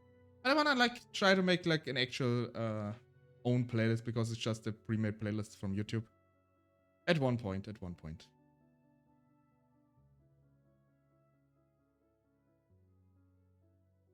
But yeah, I love how peaceful it is. Yeah. But yeah, what Byzantium says. I'm sorry. What Byzantium says, this is just a little chill guy. It's just being here. Don't worry, Dane. Yes. Don't be afraid of the ghost. It's okay. He won't hurt you. Look at the adorable face. Oh, speaking of pizza, what is your favorite type of pizza? I love asking this because the questions can be the answers can be super normal or super diverse. I think my pizza is disguised rather normal. So like my favorite type of pizza is ham, champignons, and of course lots of cheese, dough, and corn. Corn, interesting. Yeah, I mean I heard that's not your typical answer. I mean, I heard apparently like those corn kernel thingies. This is not very usual pizza topping in the US, but it's very common where I'm from. Like I get many pizzas with like corn on it, like those little like canned corn kernel thingies. It's a very common thing. I'm so curious about that now.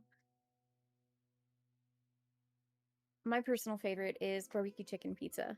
And if I can't have that, I really like pepperoni pizza, but with a sweet and hot spicy beef jerky chopped up and put on top of it. I love that. I've never seen anything on this like on a pizza. I mean, pepperoni doesn't really exist here. It's more like of an exotic thing. We have salami instead. Somewhat similar. Oh. I once heard that like pepperoni is like an attempt, or was like an attempt originally to recreate salami here in the States from like immigrants. But it's basically its own thing. Like pepperoni is way more greasy. Yeah. Basically what you would call a pepperoni pizza in the States is a salami pizza for us. And it is definitely different. It's definitely different. Yeah, I'm not against salami or even pastrami, but I definitely prefer pepperoni over those two. Yeah, no. Special pepperoni. I mean, for me, sweaty meat. Ooh. For me, I don't like greasy things. So I don't like greasy food in general that much. It always makes me feel a bit queasy. For example, I rarely go to like if you have like fried food, it's I mean, if they're air fried, it's fine. And I mean, of course, I enjoy fries every now and then. But if I have the choice, it's like I prefer non-greasy food personally. And I think like if Yeah. you have like ham or something, like a bit of a leaner cut, champignons or like generally mushrooms, because especially they soak up more of the oily stuff of the grease. Mm-hmm. And generally, I just enjoy mushrooms a lot. It's great. I love mushrooms, but I can't stand them on pizza, and I do not understand that. Fun fact, by the way, about mushrooms. Did you know that mushrooms or like fungi are closer related to animals and humans than they are to plants? Ooh. Yes, I had because heard that, but I didn't know if it was like a legit fact. I hadn't no, fact checked it. it actually is because at the point when like the species or the genome or whatever it is called to for plants split up, basically later down the line, the genome which created like mushrooms and animals split up. Yeah. So mushrooms are actually closer related to like humans than plants are. Fun fact. Mushrooms are not vegetables. Their own thing. On a technicality.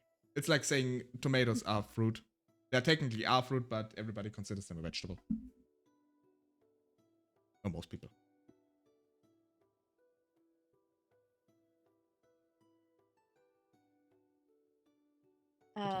One fun thing about the fungi are older than plants, I believe. I don't know about that one specifically, but one thing a lot of people are unaware of is that the Polaris, the North Star, was formed about 70 million years ago, whereas sharks were first discovered, I think it was close to 300 million years ago. So sharks are older than the North Star. This I don't know. This is really cool. This is really cool. You know, I'm gonna check it. Oh, I'm sorry, not 300 million, 450 million years ago. So sharks are significantly older than the North Star. This is really cool. I mean, I did not expect that one. I have to say, like with like space stuff and everything, I'm a bit out of my depth with this one. I know like connections with like the naming of certain things, but I'm not that like space is not really something I dive deep in. I prefer to be down to earth, quite literally. I'm also someone like when I hear people talking about like they wanna like explore the universe and everything, I'm like, okay, you guys do that. I'm gonna stay here. Yeah, I'm a big fan of stars and space, but I don't have that much knowledge about it.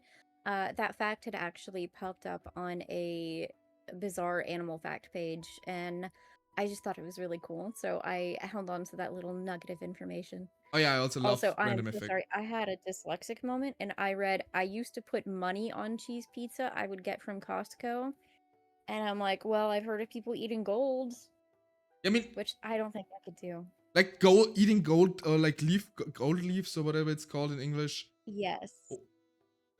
To everybody who does this, why? Just why? So like I heard a couple of chefs talking about it, and like it does not add anything to the flavor. It just makes it more expensive. And just why? You don't want to know. I mean, does gold taste good? It doesn't really have a I don't taste. know. At least those gold leaves. I mean, I'm sure if you like lick a gold bar, it has some kind of flavor. Probably rather metallic, but why? How about this? If I ever come across a gold bar in my lifetime, I'm gonna lick it just to see. Just to see. New life goal. Gonna lick gold bar. Bragging rights. I mean, probably bragging rights. Bragging rights are stupid in my opinion. Actually, if it's especially stuff like this. Sparkly duties. Maybe. I mean, it would be really fun to be able to say, I licked a gold bar once. Mostly Yeah, I mean, because of the responses it would bring. Don't speaking lick gold? Why not? Why not, Dane? Don't tell me not to lick things. I'll lick it if I want to. speaking of weird things happening, do you know what happened to me once? Like, it had nothing to do with gold or anything, but just popped in my head. I was walking to school, and as I said earlier, I grew up in a rather rural town. And so my way to school led basically through fields, and next to both of those fields was a forest. Ooh. And what had happened is, so I was little old Lux was walking down to school through like this field path, and then suddenly a adult buck was running like inches from my face away. Like the deer? Yeah, Interesting. like with antlers and everything. So if I would have been like 2 steps further ahead, it would probably have run me over. And I just stood there frozen because I was so in shock that suddenly like a buck just. This thing was taller than me back then. And I just first stared blankly ahead and then turned my head to the left where it was run off to, and I just saw it disappearing in the next forest. And this was an incredibly scary experience. In hindsight. That does seem terrifying. I've never been run over or threatened by a deer, but I imagine it would hurt. Like, their feet are very pointy and like... So I have a little circus of animals, and I'm currently taking care of my mother's chihuahua. And he was out in my yard, and my good golden boy Thor, my sweet golden retriever mix, he was also out in the yard, but he was a lot closer because he listens. And I was sitting on the porch just relaxing, and next thing I know, I hear the chihuahua screaming. And I look up in time to see the chihuahua hauling ass to come back inside, and a doe chasing him. And I yelled for my golden boy. He had looked up when the chihuahua screamed. He ran towards the deer and the chihuahua. He cut the deer off and escorted the chihuahua back inside. And then I made sure all of the dogs were inside, and I checked on them. The chihuahua, he's perfectly fine now. He's completely okay. He also learned a very valuable lesson. He had a tiny dent on top of his head where I guess he found the deer's baby or babies, and she was not happy about that. So my dog got attacked by and chased by a deer.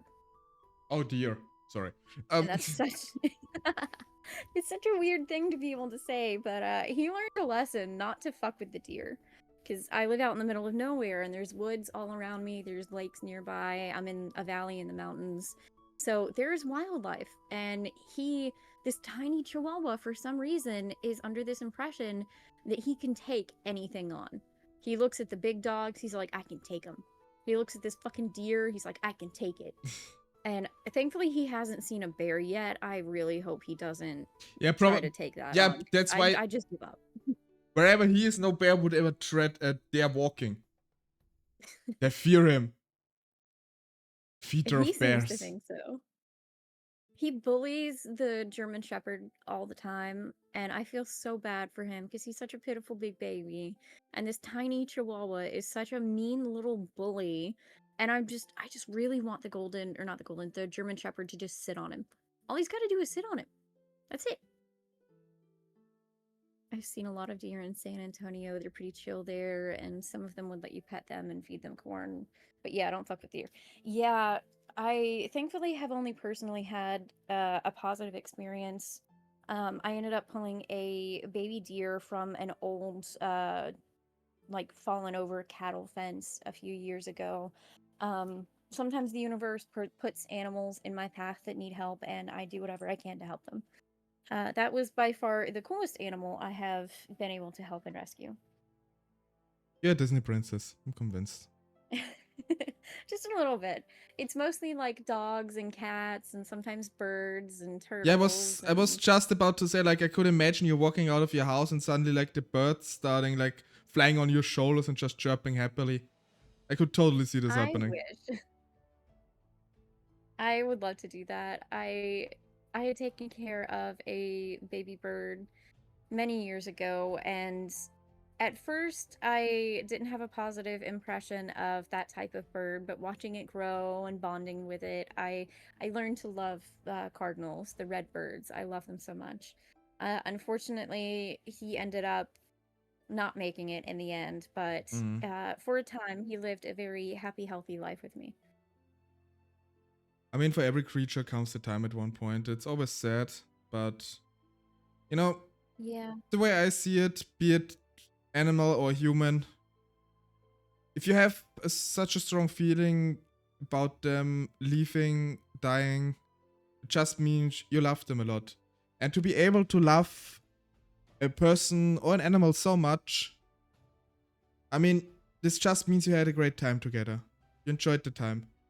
And Yes. that makes it worth it in a One weird of the way. hardest things about rescue is that loss, and whether the rescue is successful and you get to see the animal move on, or whether, like with the baby deer, I don't have the licensed experience to help a deer like that. So I ended up contacting an official deer rescue and handing the baby deer off to them. But until they could get to it, I did care for it, and it was a fun experience and being close to these animals, and it's sad to watch them move on in one way or another, or it's sad to know no matter how much you try, sometimes there are some animals that they're just meant to move on. And it's like fostering animals, it's so easy to open your heart to help an animal, but eventually you have to let them go, because you can either adopt one dog and keep it for the rest of its life, or you can work in the foster and you can help dozens of dogs help find their forever homes. And one of the things I specialize in is helping them overcome trauma and aggression, so that they can find a happy, healthy home with someone else. It's not easy, and you do bond with the animals, and sometimes they end up choosing to stay with you forever, like my golden boy. I wanted to help him, but it wasn't with the intention of keeping him forever. But the moment he realized I was trying to help him, he was like, "Nope, I dedicate my entire being to you for the rest of my life." I'm like, "Okay, he made the choice."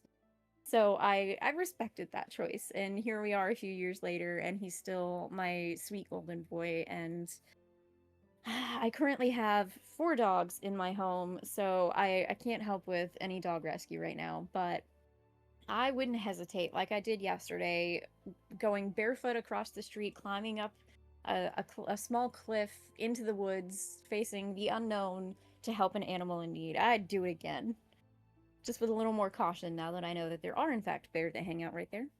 I could totally see this. It's very fitting for you, and I think it's a beautiful thing, honestly. I like being able to make use of my natural talents to be able to do what I can to help the world in some way, shape, or form. Make a use of being a Disney princess. Yes. I think it's a wonderful thing, honestly. Like, I never was in the situation of like needing to rescue an animal. I don't know if I could react the same way. The only thing somewhat close that ever happened was not with an animal but with a human, actually. I was riding the bus home from work, like many years ago, and I noticed a girl, maybe late teens, no, definitely not adult yet, and she was like wobbling a little bit weird, and um was always like glancing over at her, like, is everything okay with her? And when I was about to leave, she suddenly collapsed, like she just fell onto the floor. And everybody was like all panicky, and oh my god, what's happening? Like, there were a couple friends with her, same age, that like were completely out of their depth. And also the other passengers on the bus were like, oh my god, what is happening? And with me, and this is something I'm very proud of, is if there's like an emergency situation, I don't panic, I just immediately go in full, okay, what we gonna do mode. And like I immediately sprinted towards like the bus driver in the front and says, "Hey, someone collapsed back there. You know, stop the bus. You know, keep the door open so she can get fresh air."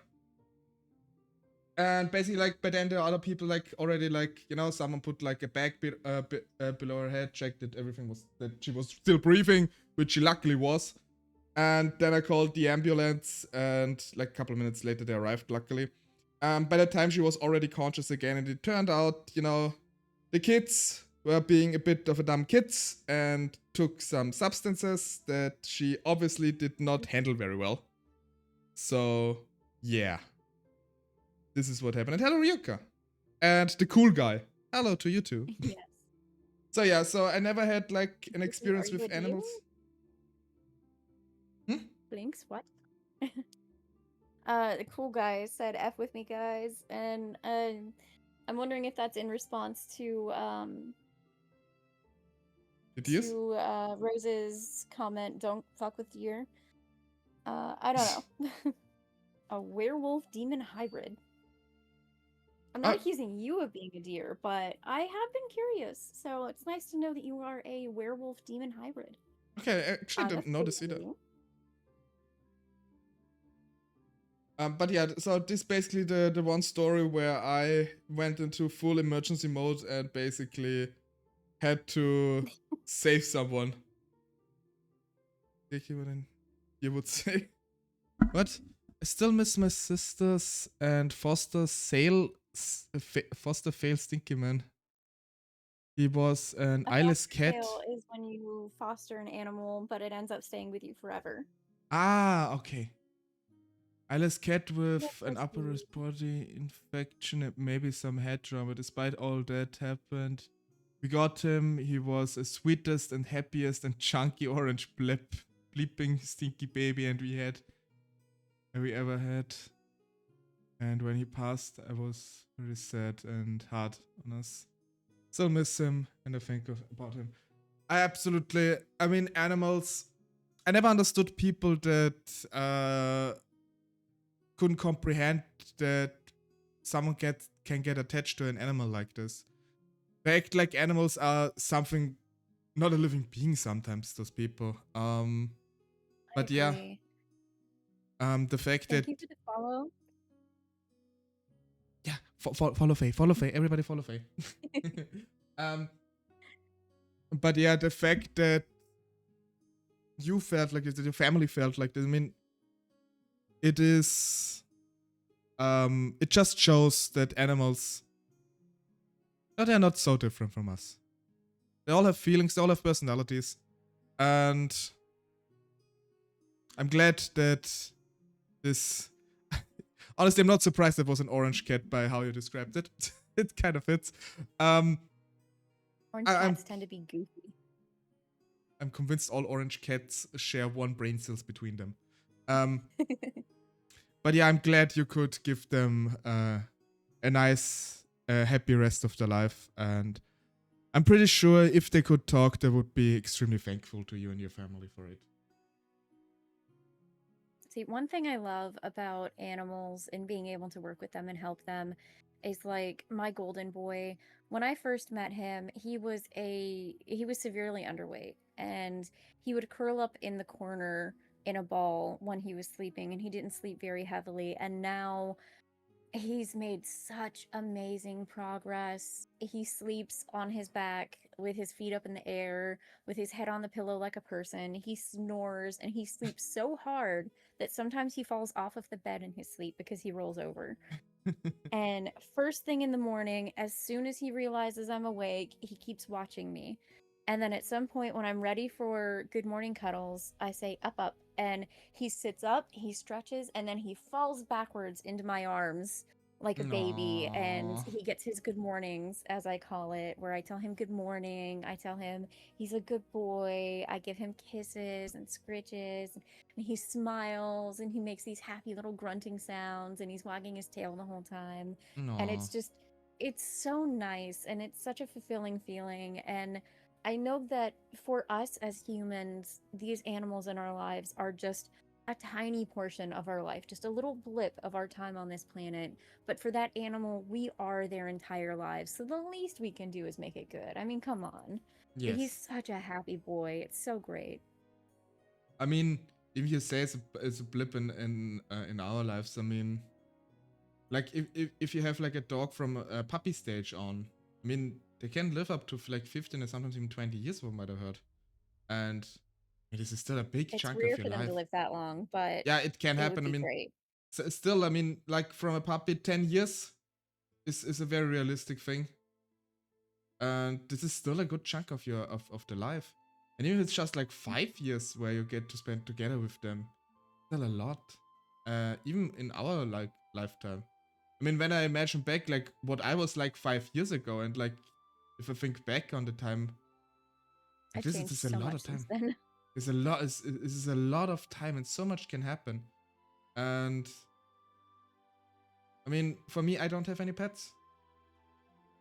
Because I live alone, and I'm always a bit concerned of, can I give them enough attention? And I don't really have, since I don't have a car, if they like get sick, could I get them fast enough to like to a vet or something? Like I overthink this a lot. So the reason why I don't That's have any pets. understandable. That's a Just very responsible reason. Well, yeah. you can have this little ghosty as a pet now. He's your little pet. No. You A gotta little name the ghosty. little ghosty. Gonna name the little ghosty. Um he seems like what can I name him? Seems like a Charlie. I think Charlie fits him. Charlie. Charlie the I love ghost. it. It's Charlie now. Wonderful. I am gonna send you the files for Charlie so that you can use him at your discretion. No. I would love to. Let's see. I'm also wondering if I can add him as a sticker in the brain in my Discord server. Oh, Ryuko. I'm Thank you still for the getting the follow. hang of that. Thank you for the follow. For some reason I didn't get a sound for it, but still thank you so much. I just currently realized that I maybe messed with my headset a bit. Oh, I messed with my headset a bit. That's why I didn't hear it. Ah. Oh, whoops. Yeah, I have like a little thing on my headset, so you guys probably didn't notice it on my end, because I also just realized that I didn't hear music anymore. It was so fixated on like talking. I have a little toggle on my headset, a physical one, like a little wheel. And when I turn it all the way down, which sometimes happens, I don't hear any PC sounds anymore. I only hear like Faye talking. And so I also, of course, didn't hear like the follow sound. So yeah, thank you for the follow. I hope I didn't miss anything else, but it doesn't seem like it. I might need to email you those files. It's fine. We can talk about that later. Yeah. Hugs Charlie the ghost. I'm not crying. I'm okay. Yes, hug Charlie. Charlie's a good boy. Yeah, Charlie's here for hugging. Charlie, I mean, I don't, Faye, I don't know if you know about SCP. There's like this SCP-999, which is just a orange blob that likes to hug people and likes to eat candy. So I did not know that. It's extremely adorable. Like, most of the SCPs are extremely horrific and cruel and like nightmare fuel. But this is the like one of, oh my god, he has glasses. Oh my god. This is cute. That wasn't the right one. Yeah, but there's like a handful of very cute SCPs, like SCP-999, which is just an orange blob, which likes to hug people and make them feel better and protect them, and only eats candy. That's cute. It's so adorable. It's basically like the same. It's basically a giant lovable puppy. Ali, what are you doing? Apparently these are not named properly. This is supposed to be angry.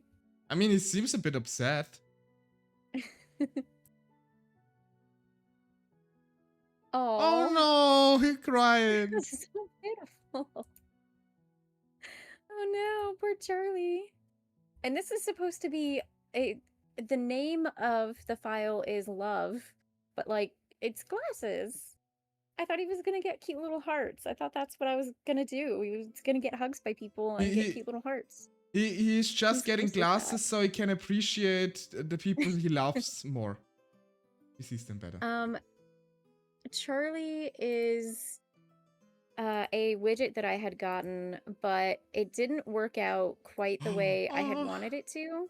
So he's just kind of a cute little stream thingy to hang out with us.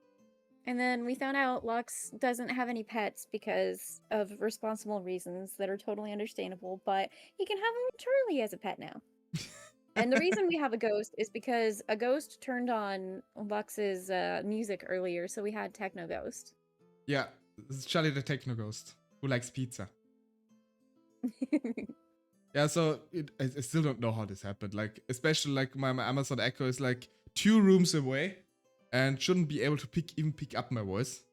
And especially considering that my Amazon Echo is controlled by me speaking German and not English, I don't know like what possessed it to like take the things I said as a command of Alexa, play like a song from James Bond remix, whatever it was. It's so weird. Wow. She actually started, oh my god! That's great. Man, your Jesus. electronics. You're truly being haunted. Charlie wants you to boogie. There we go. I tried to purposefully say it somewhat silently, but it actually activated. Good lord. That's great. I hope every now and then it'll randomly turn on with some nice music or something positive, and we can just call it Charlie. I mean, I Charlie just wants you to have a good day. I mean, I'm just glad like my mic doesn't pick it up.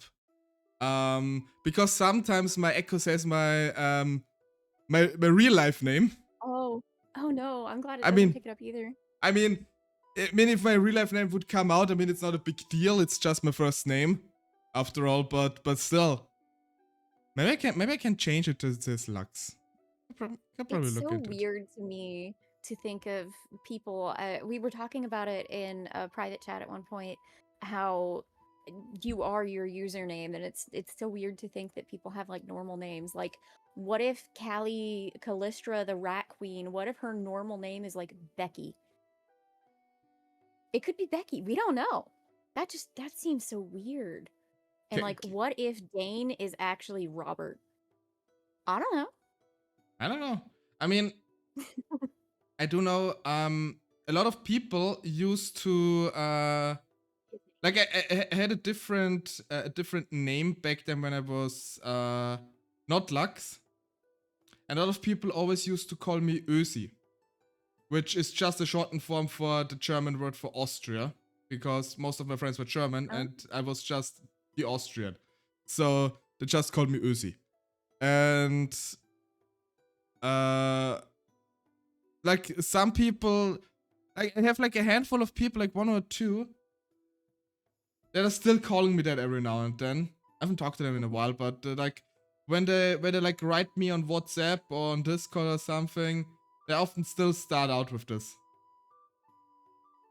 I mean, rebrand makes sense. I understand why some people do it sometimes, but like, it's so hard to get used to somebody changing their name when you've gotten used to it for so long.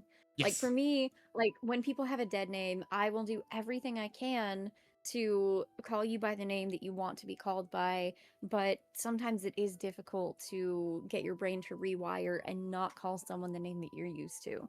And I personally don't go by my birth name IRL, so I completely understand that. And my parents and my siblings are the only ones that really call me by my birth name anymore. Other than that, it feels weird to hear it. I mean, for me, I don't mind my first name. It's whatever, really. I mean, I probably respond to both things the same. If you say Lux or my first name. Same with me and Faye. It's just become a nickname for me these days. Yeah. That's funny. A pal of mine I've been gaming with for over a decade. I know his real name, but even in conversation, I just use his online handle. Same. It's weird calling him anything else. Yeah. Same. I have like a friend that I known for. I mean, we went together to like school, into like the job school we have here, because we are working in the same trade. Been like over 10 years, I think, since I at least know them. I mean, and I only know him by his username. I'm pretty sure he told me his like first names at one point, but even like everybody calls him by his username basically. So Mhm. I like nobody ever. I think he prefers it actually that way too.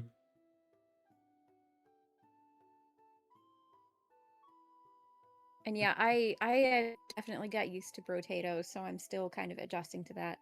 Yeah. I mean, what's important, and this is also something I always have a little bit of no, well, trouble is probably the wrong word.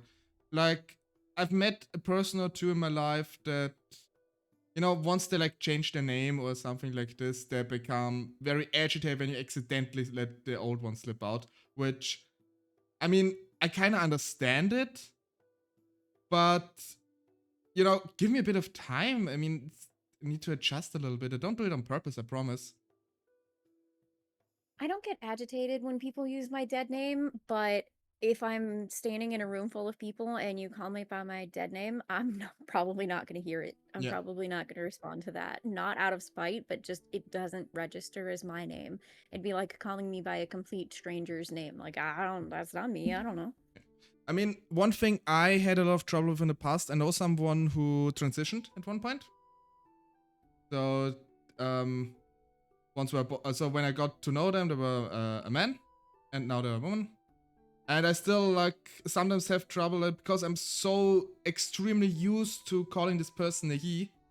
And I mean, of course, and also no, sorry, and of course I meant she. And I mean, they're cool with it, luckily. But it's always something I'm a bit like overly conscious about. I mean, I don't do this on purpose. It's just, force of habit, really. And sometimes habits are hard to break. But I would never do this on purpose. Yeah, no, I completely understand. Honestly, I wish it was just default to call everyone they them because that's the number one way to not mess up anything or get anything wrong. But I've got so used to calling people he, her, she, or sorry, yeah, he, him, she, her for the vast majority of my life before coming to the conclusion that I wish it was just they them, that even getting used to saying they them versus he and her is it feels like a big change, and I have to remind myself sometimes. But honestly, I wish they them was just the default. I mean, this is something, I mean, this they, them does not really exist. It's not that prevalent in German specifically. Just like a language Oh, thing. interesting. I mean, we have a they, them, but it sounds very formal. And, you would. And I don't even know what would be like the correct translation for a they, them. Like for they, them in German, specifically. Hmm. I mean, granted, I'm not really much in loop with like a lot of. I mean, I'm very much focused on like the only English aspect of like the internet by now. So I never get exposed to it much more. Like maybe it exists and I just don't know it. Very much possible. And That makes sense. I mean, I gotta be completely honest. I'm always like, I don't want to say confused, but I sometimes I don't know how to properly address somebody with like he, she, them, whatever. I mean, I try my best, and if someone tells me, hey, I wanna be, if it's okay, can you call me a them or a he or a she or whatever? Of course, I'm gonna respect it, but I'm just so confused initially sometimes, and sometimes I maybe say this wrong thing, but I just don't know any better. It makes sense. I understand the confusion. Yeah. I mean, there's always this. It was a bit weird talking about this. Like the way I say it, always, I don't understand completely with like why people want to be addressed in a specific way, but I absolutely respect it if they want to do it. I don't need to understand it to respect it after all. And Yeah, besides, I everybody has really like the that. individual reason, so you can, just because one person wants to be called a them over he or she or whatever, doesn't mean the next person who also wants to do that has the same reason for it after all. And ultimately, whatever makes them happy, I don't try to be mean to anybody. And if I can make them a bit more comfortable by calling them in a certain way they prefer, I'm absolutely open to do that. The only I thing, agree. I mean, I'm personally non-binary. It's how I prefer to identify. but I I have a very small figure and it's a very feminine figure and people just assume, "Oh, she's a tomboy." And I'm just like, "You know what? Whatever. I don't care." But realistically, I feel lucky that I am in a female body because when a girl dresses like a guy, oh, they're a tomboy. But when a guy dresses like a girl, it's the end of the fucking world. Oh yeah. And I don't know that I could handle that type of criticism. I I, I don't want to say that I would like stay in the closet because I'm not closeted as a member of the LGBT community, but it just seems like so much stress and uh, chaos to deal with. Oh I yeah. I feel bad for people that do have to deal with that. I mean, I can say, and this is something I'm very thankful for. I feel comfortable being a guy. I'm born as a guy, and I'm very thankful that like I don't feel uncomfortable in my own body and with my own persona. And I only wish that everybody could feel like that all the time, without being judged, without being whatever. And Yeah. yeah, this is just something for some people. It seems almost a bit, you know, like don't you have any bigger problems? But for some people, this means the Right. world. This means the world to them, and it's Hmm. such a small thing if people just want you to call you by a certain pronoun or don't glare at you because you dress in a way they didn't expect you to. I mean, this is the least one can do. It's not like you need to like praise them or do whatever because they identify a certain way. It's just a It's little, just asking for a little respect. yeah, it's That's just it. respect. It's just respect, nothing else. And, you know, if I want to be respected myself, I should respect others too. Mess with my audio now. Okay, that's better. And refer to me as they them. People have called me he a lot of times, both on computer IRL. I'm not trying to present myself as anything else. I am female, and it's confusing and annoying when people don't acknowledge that. Yeah, I mean, I also get that. But everybody's different. For some people, it doesn't really matter. For some, it's very important. And both are absolutely valid things. Both are absolutely valid things. Personally, I feel like gender roles are a human construct that just doesn't really matter. I mean, a guy can do anything a girl can do, a girl can do anything a guy can do. I don't see why it's a big deal. Yeah, I mean, for me, in my opinion, gender should be, you know, something. If you need to have something like gender, you know, I understand like a difference between like biological things. I understand that. Because there is a difference between a female and a male in biological things. It's important to acknowledge that, especially in terms of medicine. Hmm. But you know, in terms, and of course, by that logic, in every language, there's a resulting factor out of it is that you address them differently. They have different words for a man and a woman. There's of course the whole non-binary thing and in between, but you know, the vast majority of people fall in either biologically male or biologically female, and so hence the construct of this all happened. Funny thing, actually, in German, I know I keep referring, I say this stuff in German. We have no, in German, the word for gender and like your biological sex is the same word. So when the whole like gender discussion originally came up when I was younger, because I think it originated more from the English-speaking world, I was so confused because, but this is biological. Why is this any different from? Hey, I don't understand. This is maybe also a bit of the thing where I have a bit of trouble with like understanding this all with the he, she, they construct, because for me I grew up in a way that both things are the same because they have the same name to it. That So does make sense, being specifically a language thing.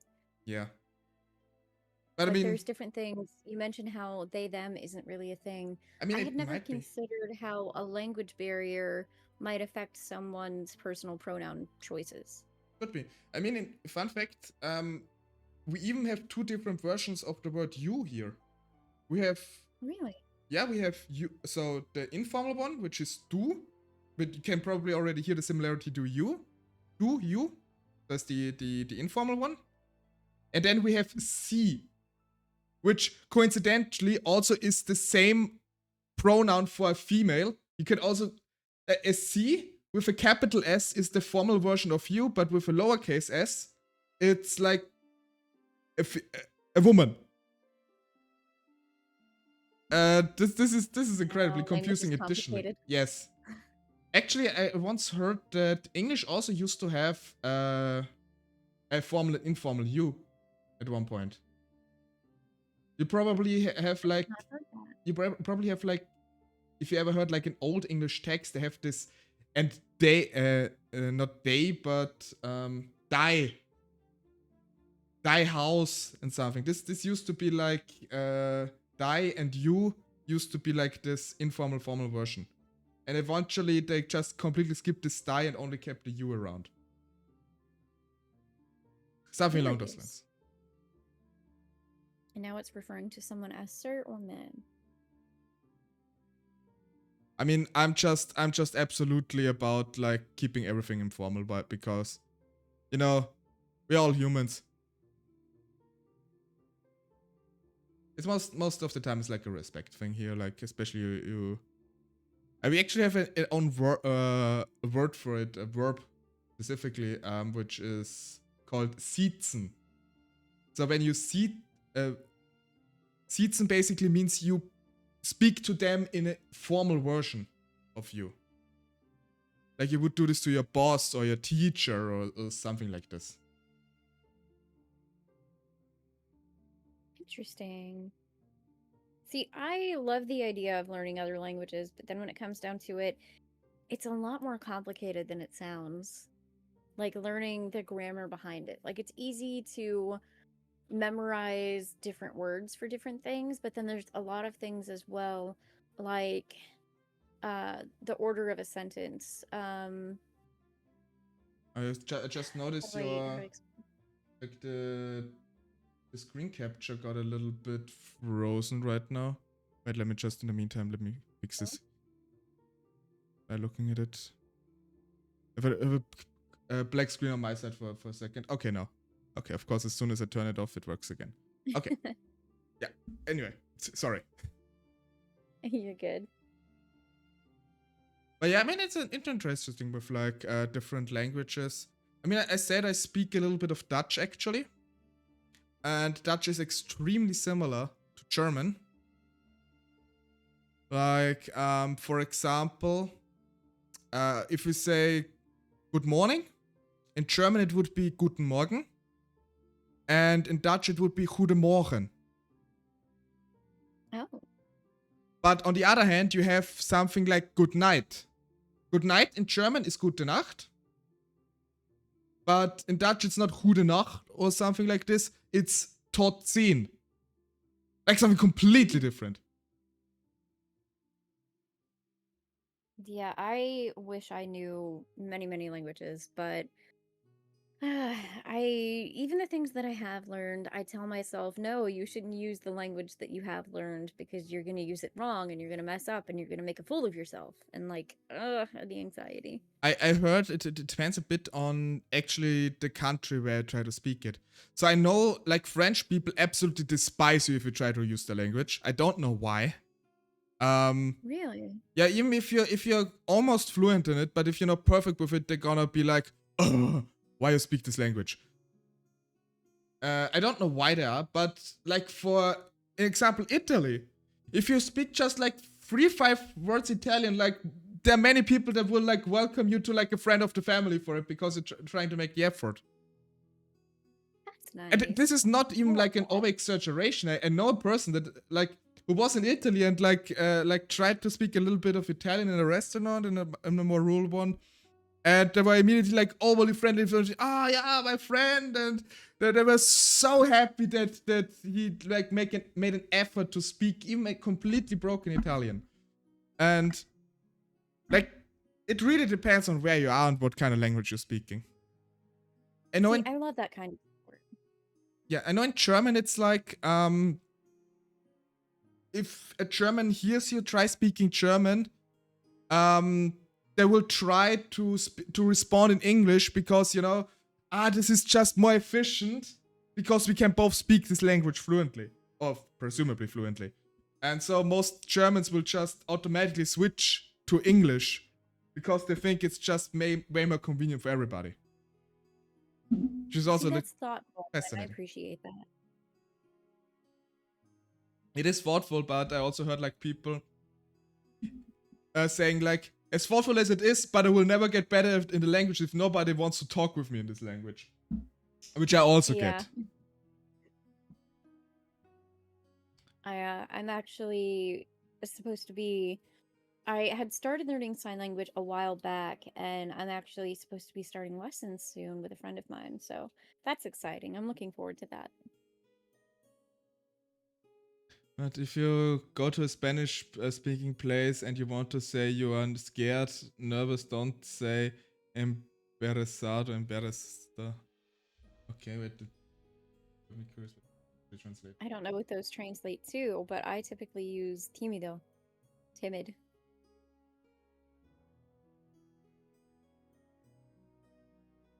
Can confirm, speaking my broken Spanish to my friend's mother was met with love and much, much food. That's nice. That's a positive experience. Sign language is cool. It's cool to know that there are other dialects of it. I love that there are other dialects of it, but a part of me wishes that it was like universal. I absolutely get what you mean. Oh, okay, so embarazado apparently means muddy. Like muddy water. So yeah, yeah, this probably sounds very weird then. I don't even know if this just was like Google Translator spit out. Embarazado means pregnant. Oof. Oh, okay, Yeah. this is... That's rough. Okay, yeah, this is also... Yeah. I mean, I'm sure there's some words in German that would also like make things confusing or weird. Yeah, even sign language. Like there's someone I follow who makes funny videos kind of pointing out that certain words are very much like others. And like strawberry, the symbol for strawberry is very similar to the symbol for smoking weed. And like if you accidentally say the wrong thing in the wrong place, just because you're moving your hand in the wrong direction or your fingers are, instead of being like a quarter of an inch apart, they're actually touching, just the tiniest differences make a huge difference in the language itself. And that's fascinating but terrifying. Absolutely, yes. Let me just... It would be both hilarious and so many questions if I said that. Whew. The language is kind of weird where instead of saying I'm scared, it's I have scared fear in Spanish. Yes, the structure of different sentences and like sometimes, and this is not an accurate example, but sometimes instead of I put the clothes in the wash, it would be the clothes put wash in, and like the structure of the sentence gets completely rearranged based on what you're trying to say, and you can't use a literal translation of word for word to speak a sentence.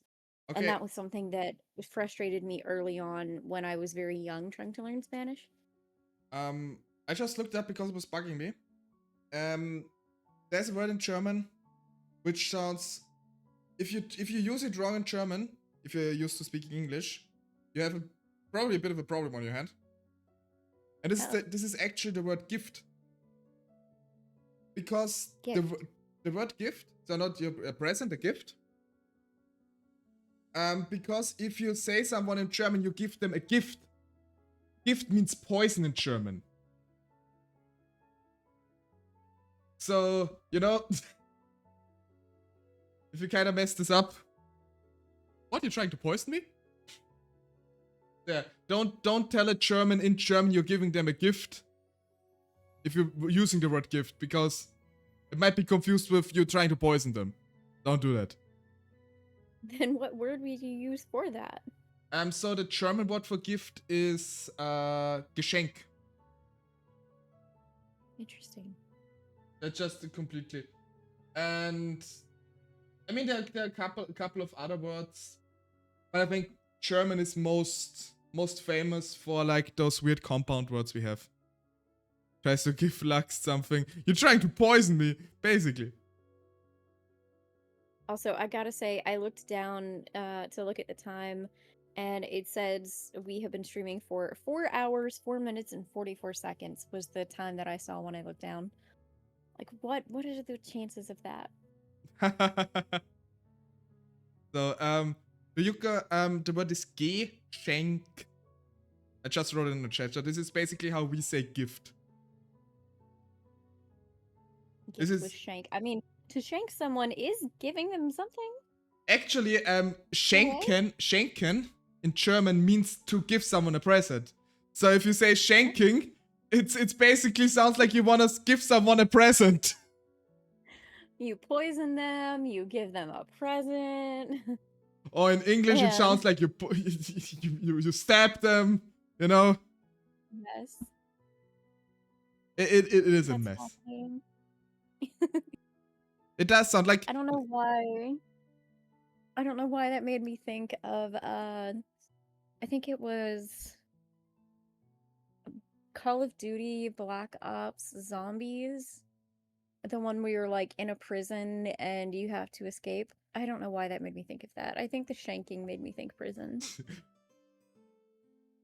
Immediately, the word shanking, prison. Immediately. I mean, I can't help it. That's just the American brain, I guess. You shank someone with like a prison shiv. I mean, I could... No, I'm not gonna do it. I could go about like a whole spiel about like the difference between American and European prisons, but I'm gonna leave that out. But I'm gonna bet yours are nicer. I mean, I can confidently say I've never been to prison. They never managed to catch me so far. No, but seriously. Another thing though is the word Spiel.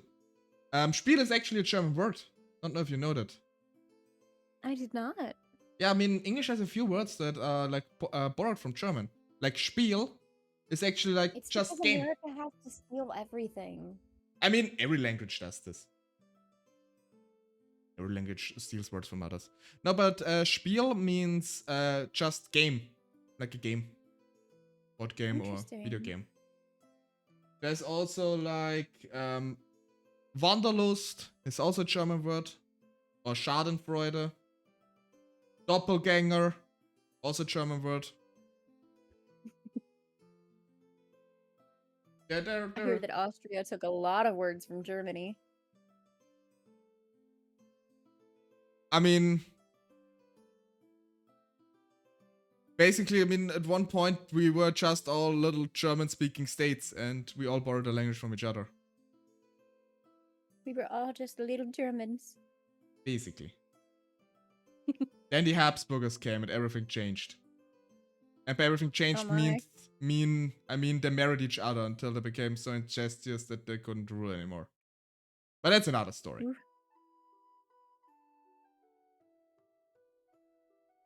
Speaking of another story, I think we're going to have to pick up another time. A 4-hour stream is definitely the longest stream I have done yet.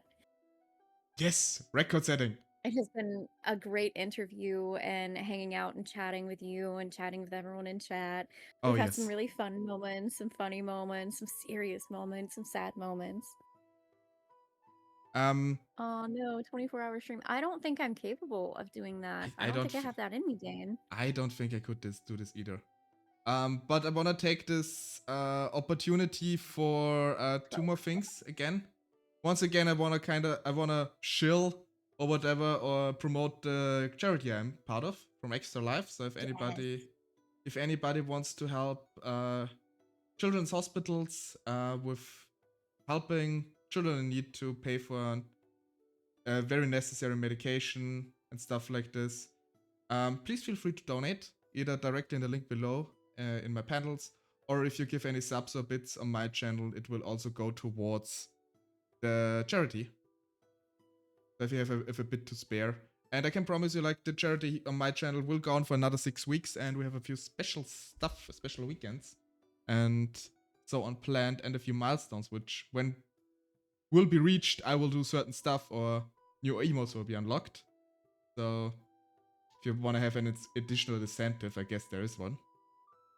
And last, but definitely not least, Faye, thank you so much for inviting me to this. It was incredibly fun, and I really enjoyed talking with you and with Chat. I am happy to chat anytime, and thank you for doing the interview.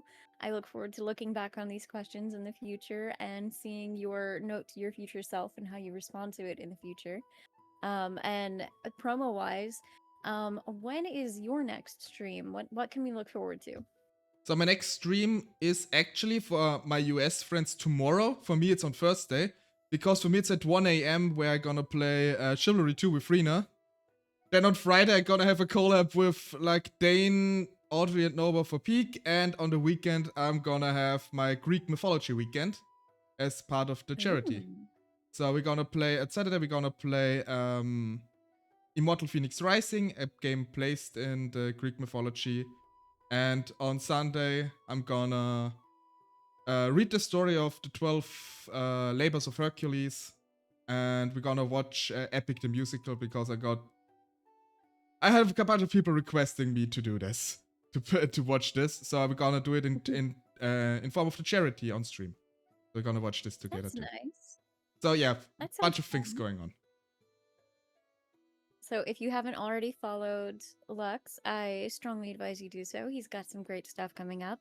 Hi, Alistair, Hasman Hotel. It is great to see you. Welcome in. Unfortunately, we are about to end stream here in a few minutes. We talked about your schedule that's upcoming.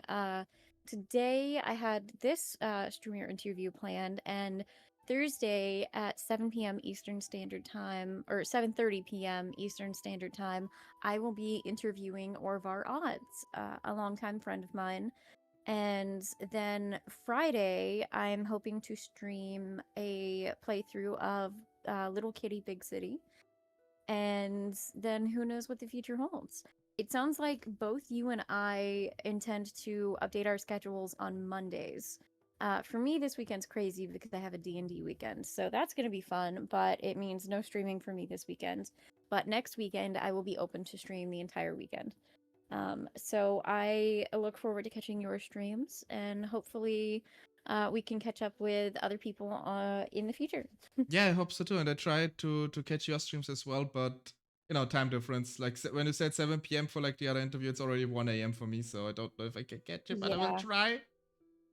No, I totally understand. I'm really glad that my schedule allows me to stream earlier in the day so that I could do this stream with you today, because I'm going to keep the time difference in mind and be mindful of that so that we can do things in the future and no one has to feel left out or feel like they haven't been able to catch up because of a time difference. So Yeah, I mean, hopefully we can stay on top of that. yeah, I mean, I talk about it a couple times. Like if it's on like a Thursday, Friday, or Saturday evening for me, I don't mind staying up late as long as I know it beforehand because I don't have to work on the next day. But you know, if we can find a middle ground sometimes, also with the others, I'm always happy to do so. But sometimes it's just hard to line up with work and everything, fortunately. Yeah. Collabs are really fun though. Yes. I look forward to doing more of those in the future. Yes. But yeah, I can't think of anything else. Is there anything else you would like to say? Honestly, not really. I'm actually getting quite tired myself because it's already like past 11 p.m. for me. Oh, wow. Oh my gosh. I said I was going to keep the time difference in mind, but I didn't realize it was that late for you yet. I Jeez. mean, I have the week off anyway, so I don't really care if I stay up Oh late. yeah, vacation. Yes. So I hope you're able to enjoy it. oh yes, like I was lying in bed until noon today, and it was just the best. Ah, that's a wonderful feeling. I laid in bed until two large dogs decided they wanted to lay on top of me, and then I was like, nope, it's time to get up. Well, Anyway, thank you for coming. You guys have a great time. Thank you for coming to the stream. Yes, hydrate. Everybody hydrate, stretch, take a couple of deep breaths, have a nice posture check. Actually, I think I went through like over a liter of liquid while on this interview today. So Oh, well. I was keeping hydrated. Yeah, I'm looking forward to being able to unlock redeems and stuff. Hopefully that comes very soon. And we'll have these cute little pumpkin and ghosty characters that people can use as well in the emotes. And I know Vessel is going to be redeeming my Hydrate Redeem frequently because he's very good at reminding people to stay hydrated and healthy. I look forward to growing and reaching those points. I gotta learn how to set that stuff up, but I'm excited about it. I mean, I know like a Telltale that could help you in case you need help. I look forward to that. Thank you so much. No. Yes, have a wonderful time zone to you too. Yes, wonderful time zone to everybody. Thank you everybody who could make time to join by, even if it's just for a little bit or for the whole thing. Either way is greatly appreciated. All right, have fun and take care. Bye. Bye bye everybody.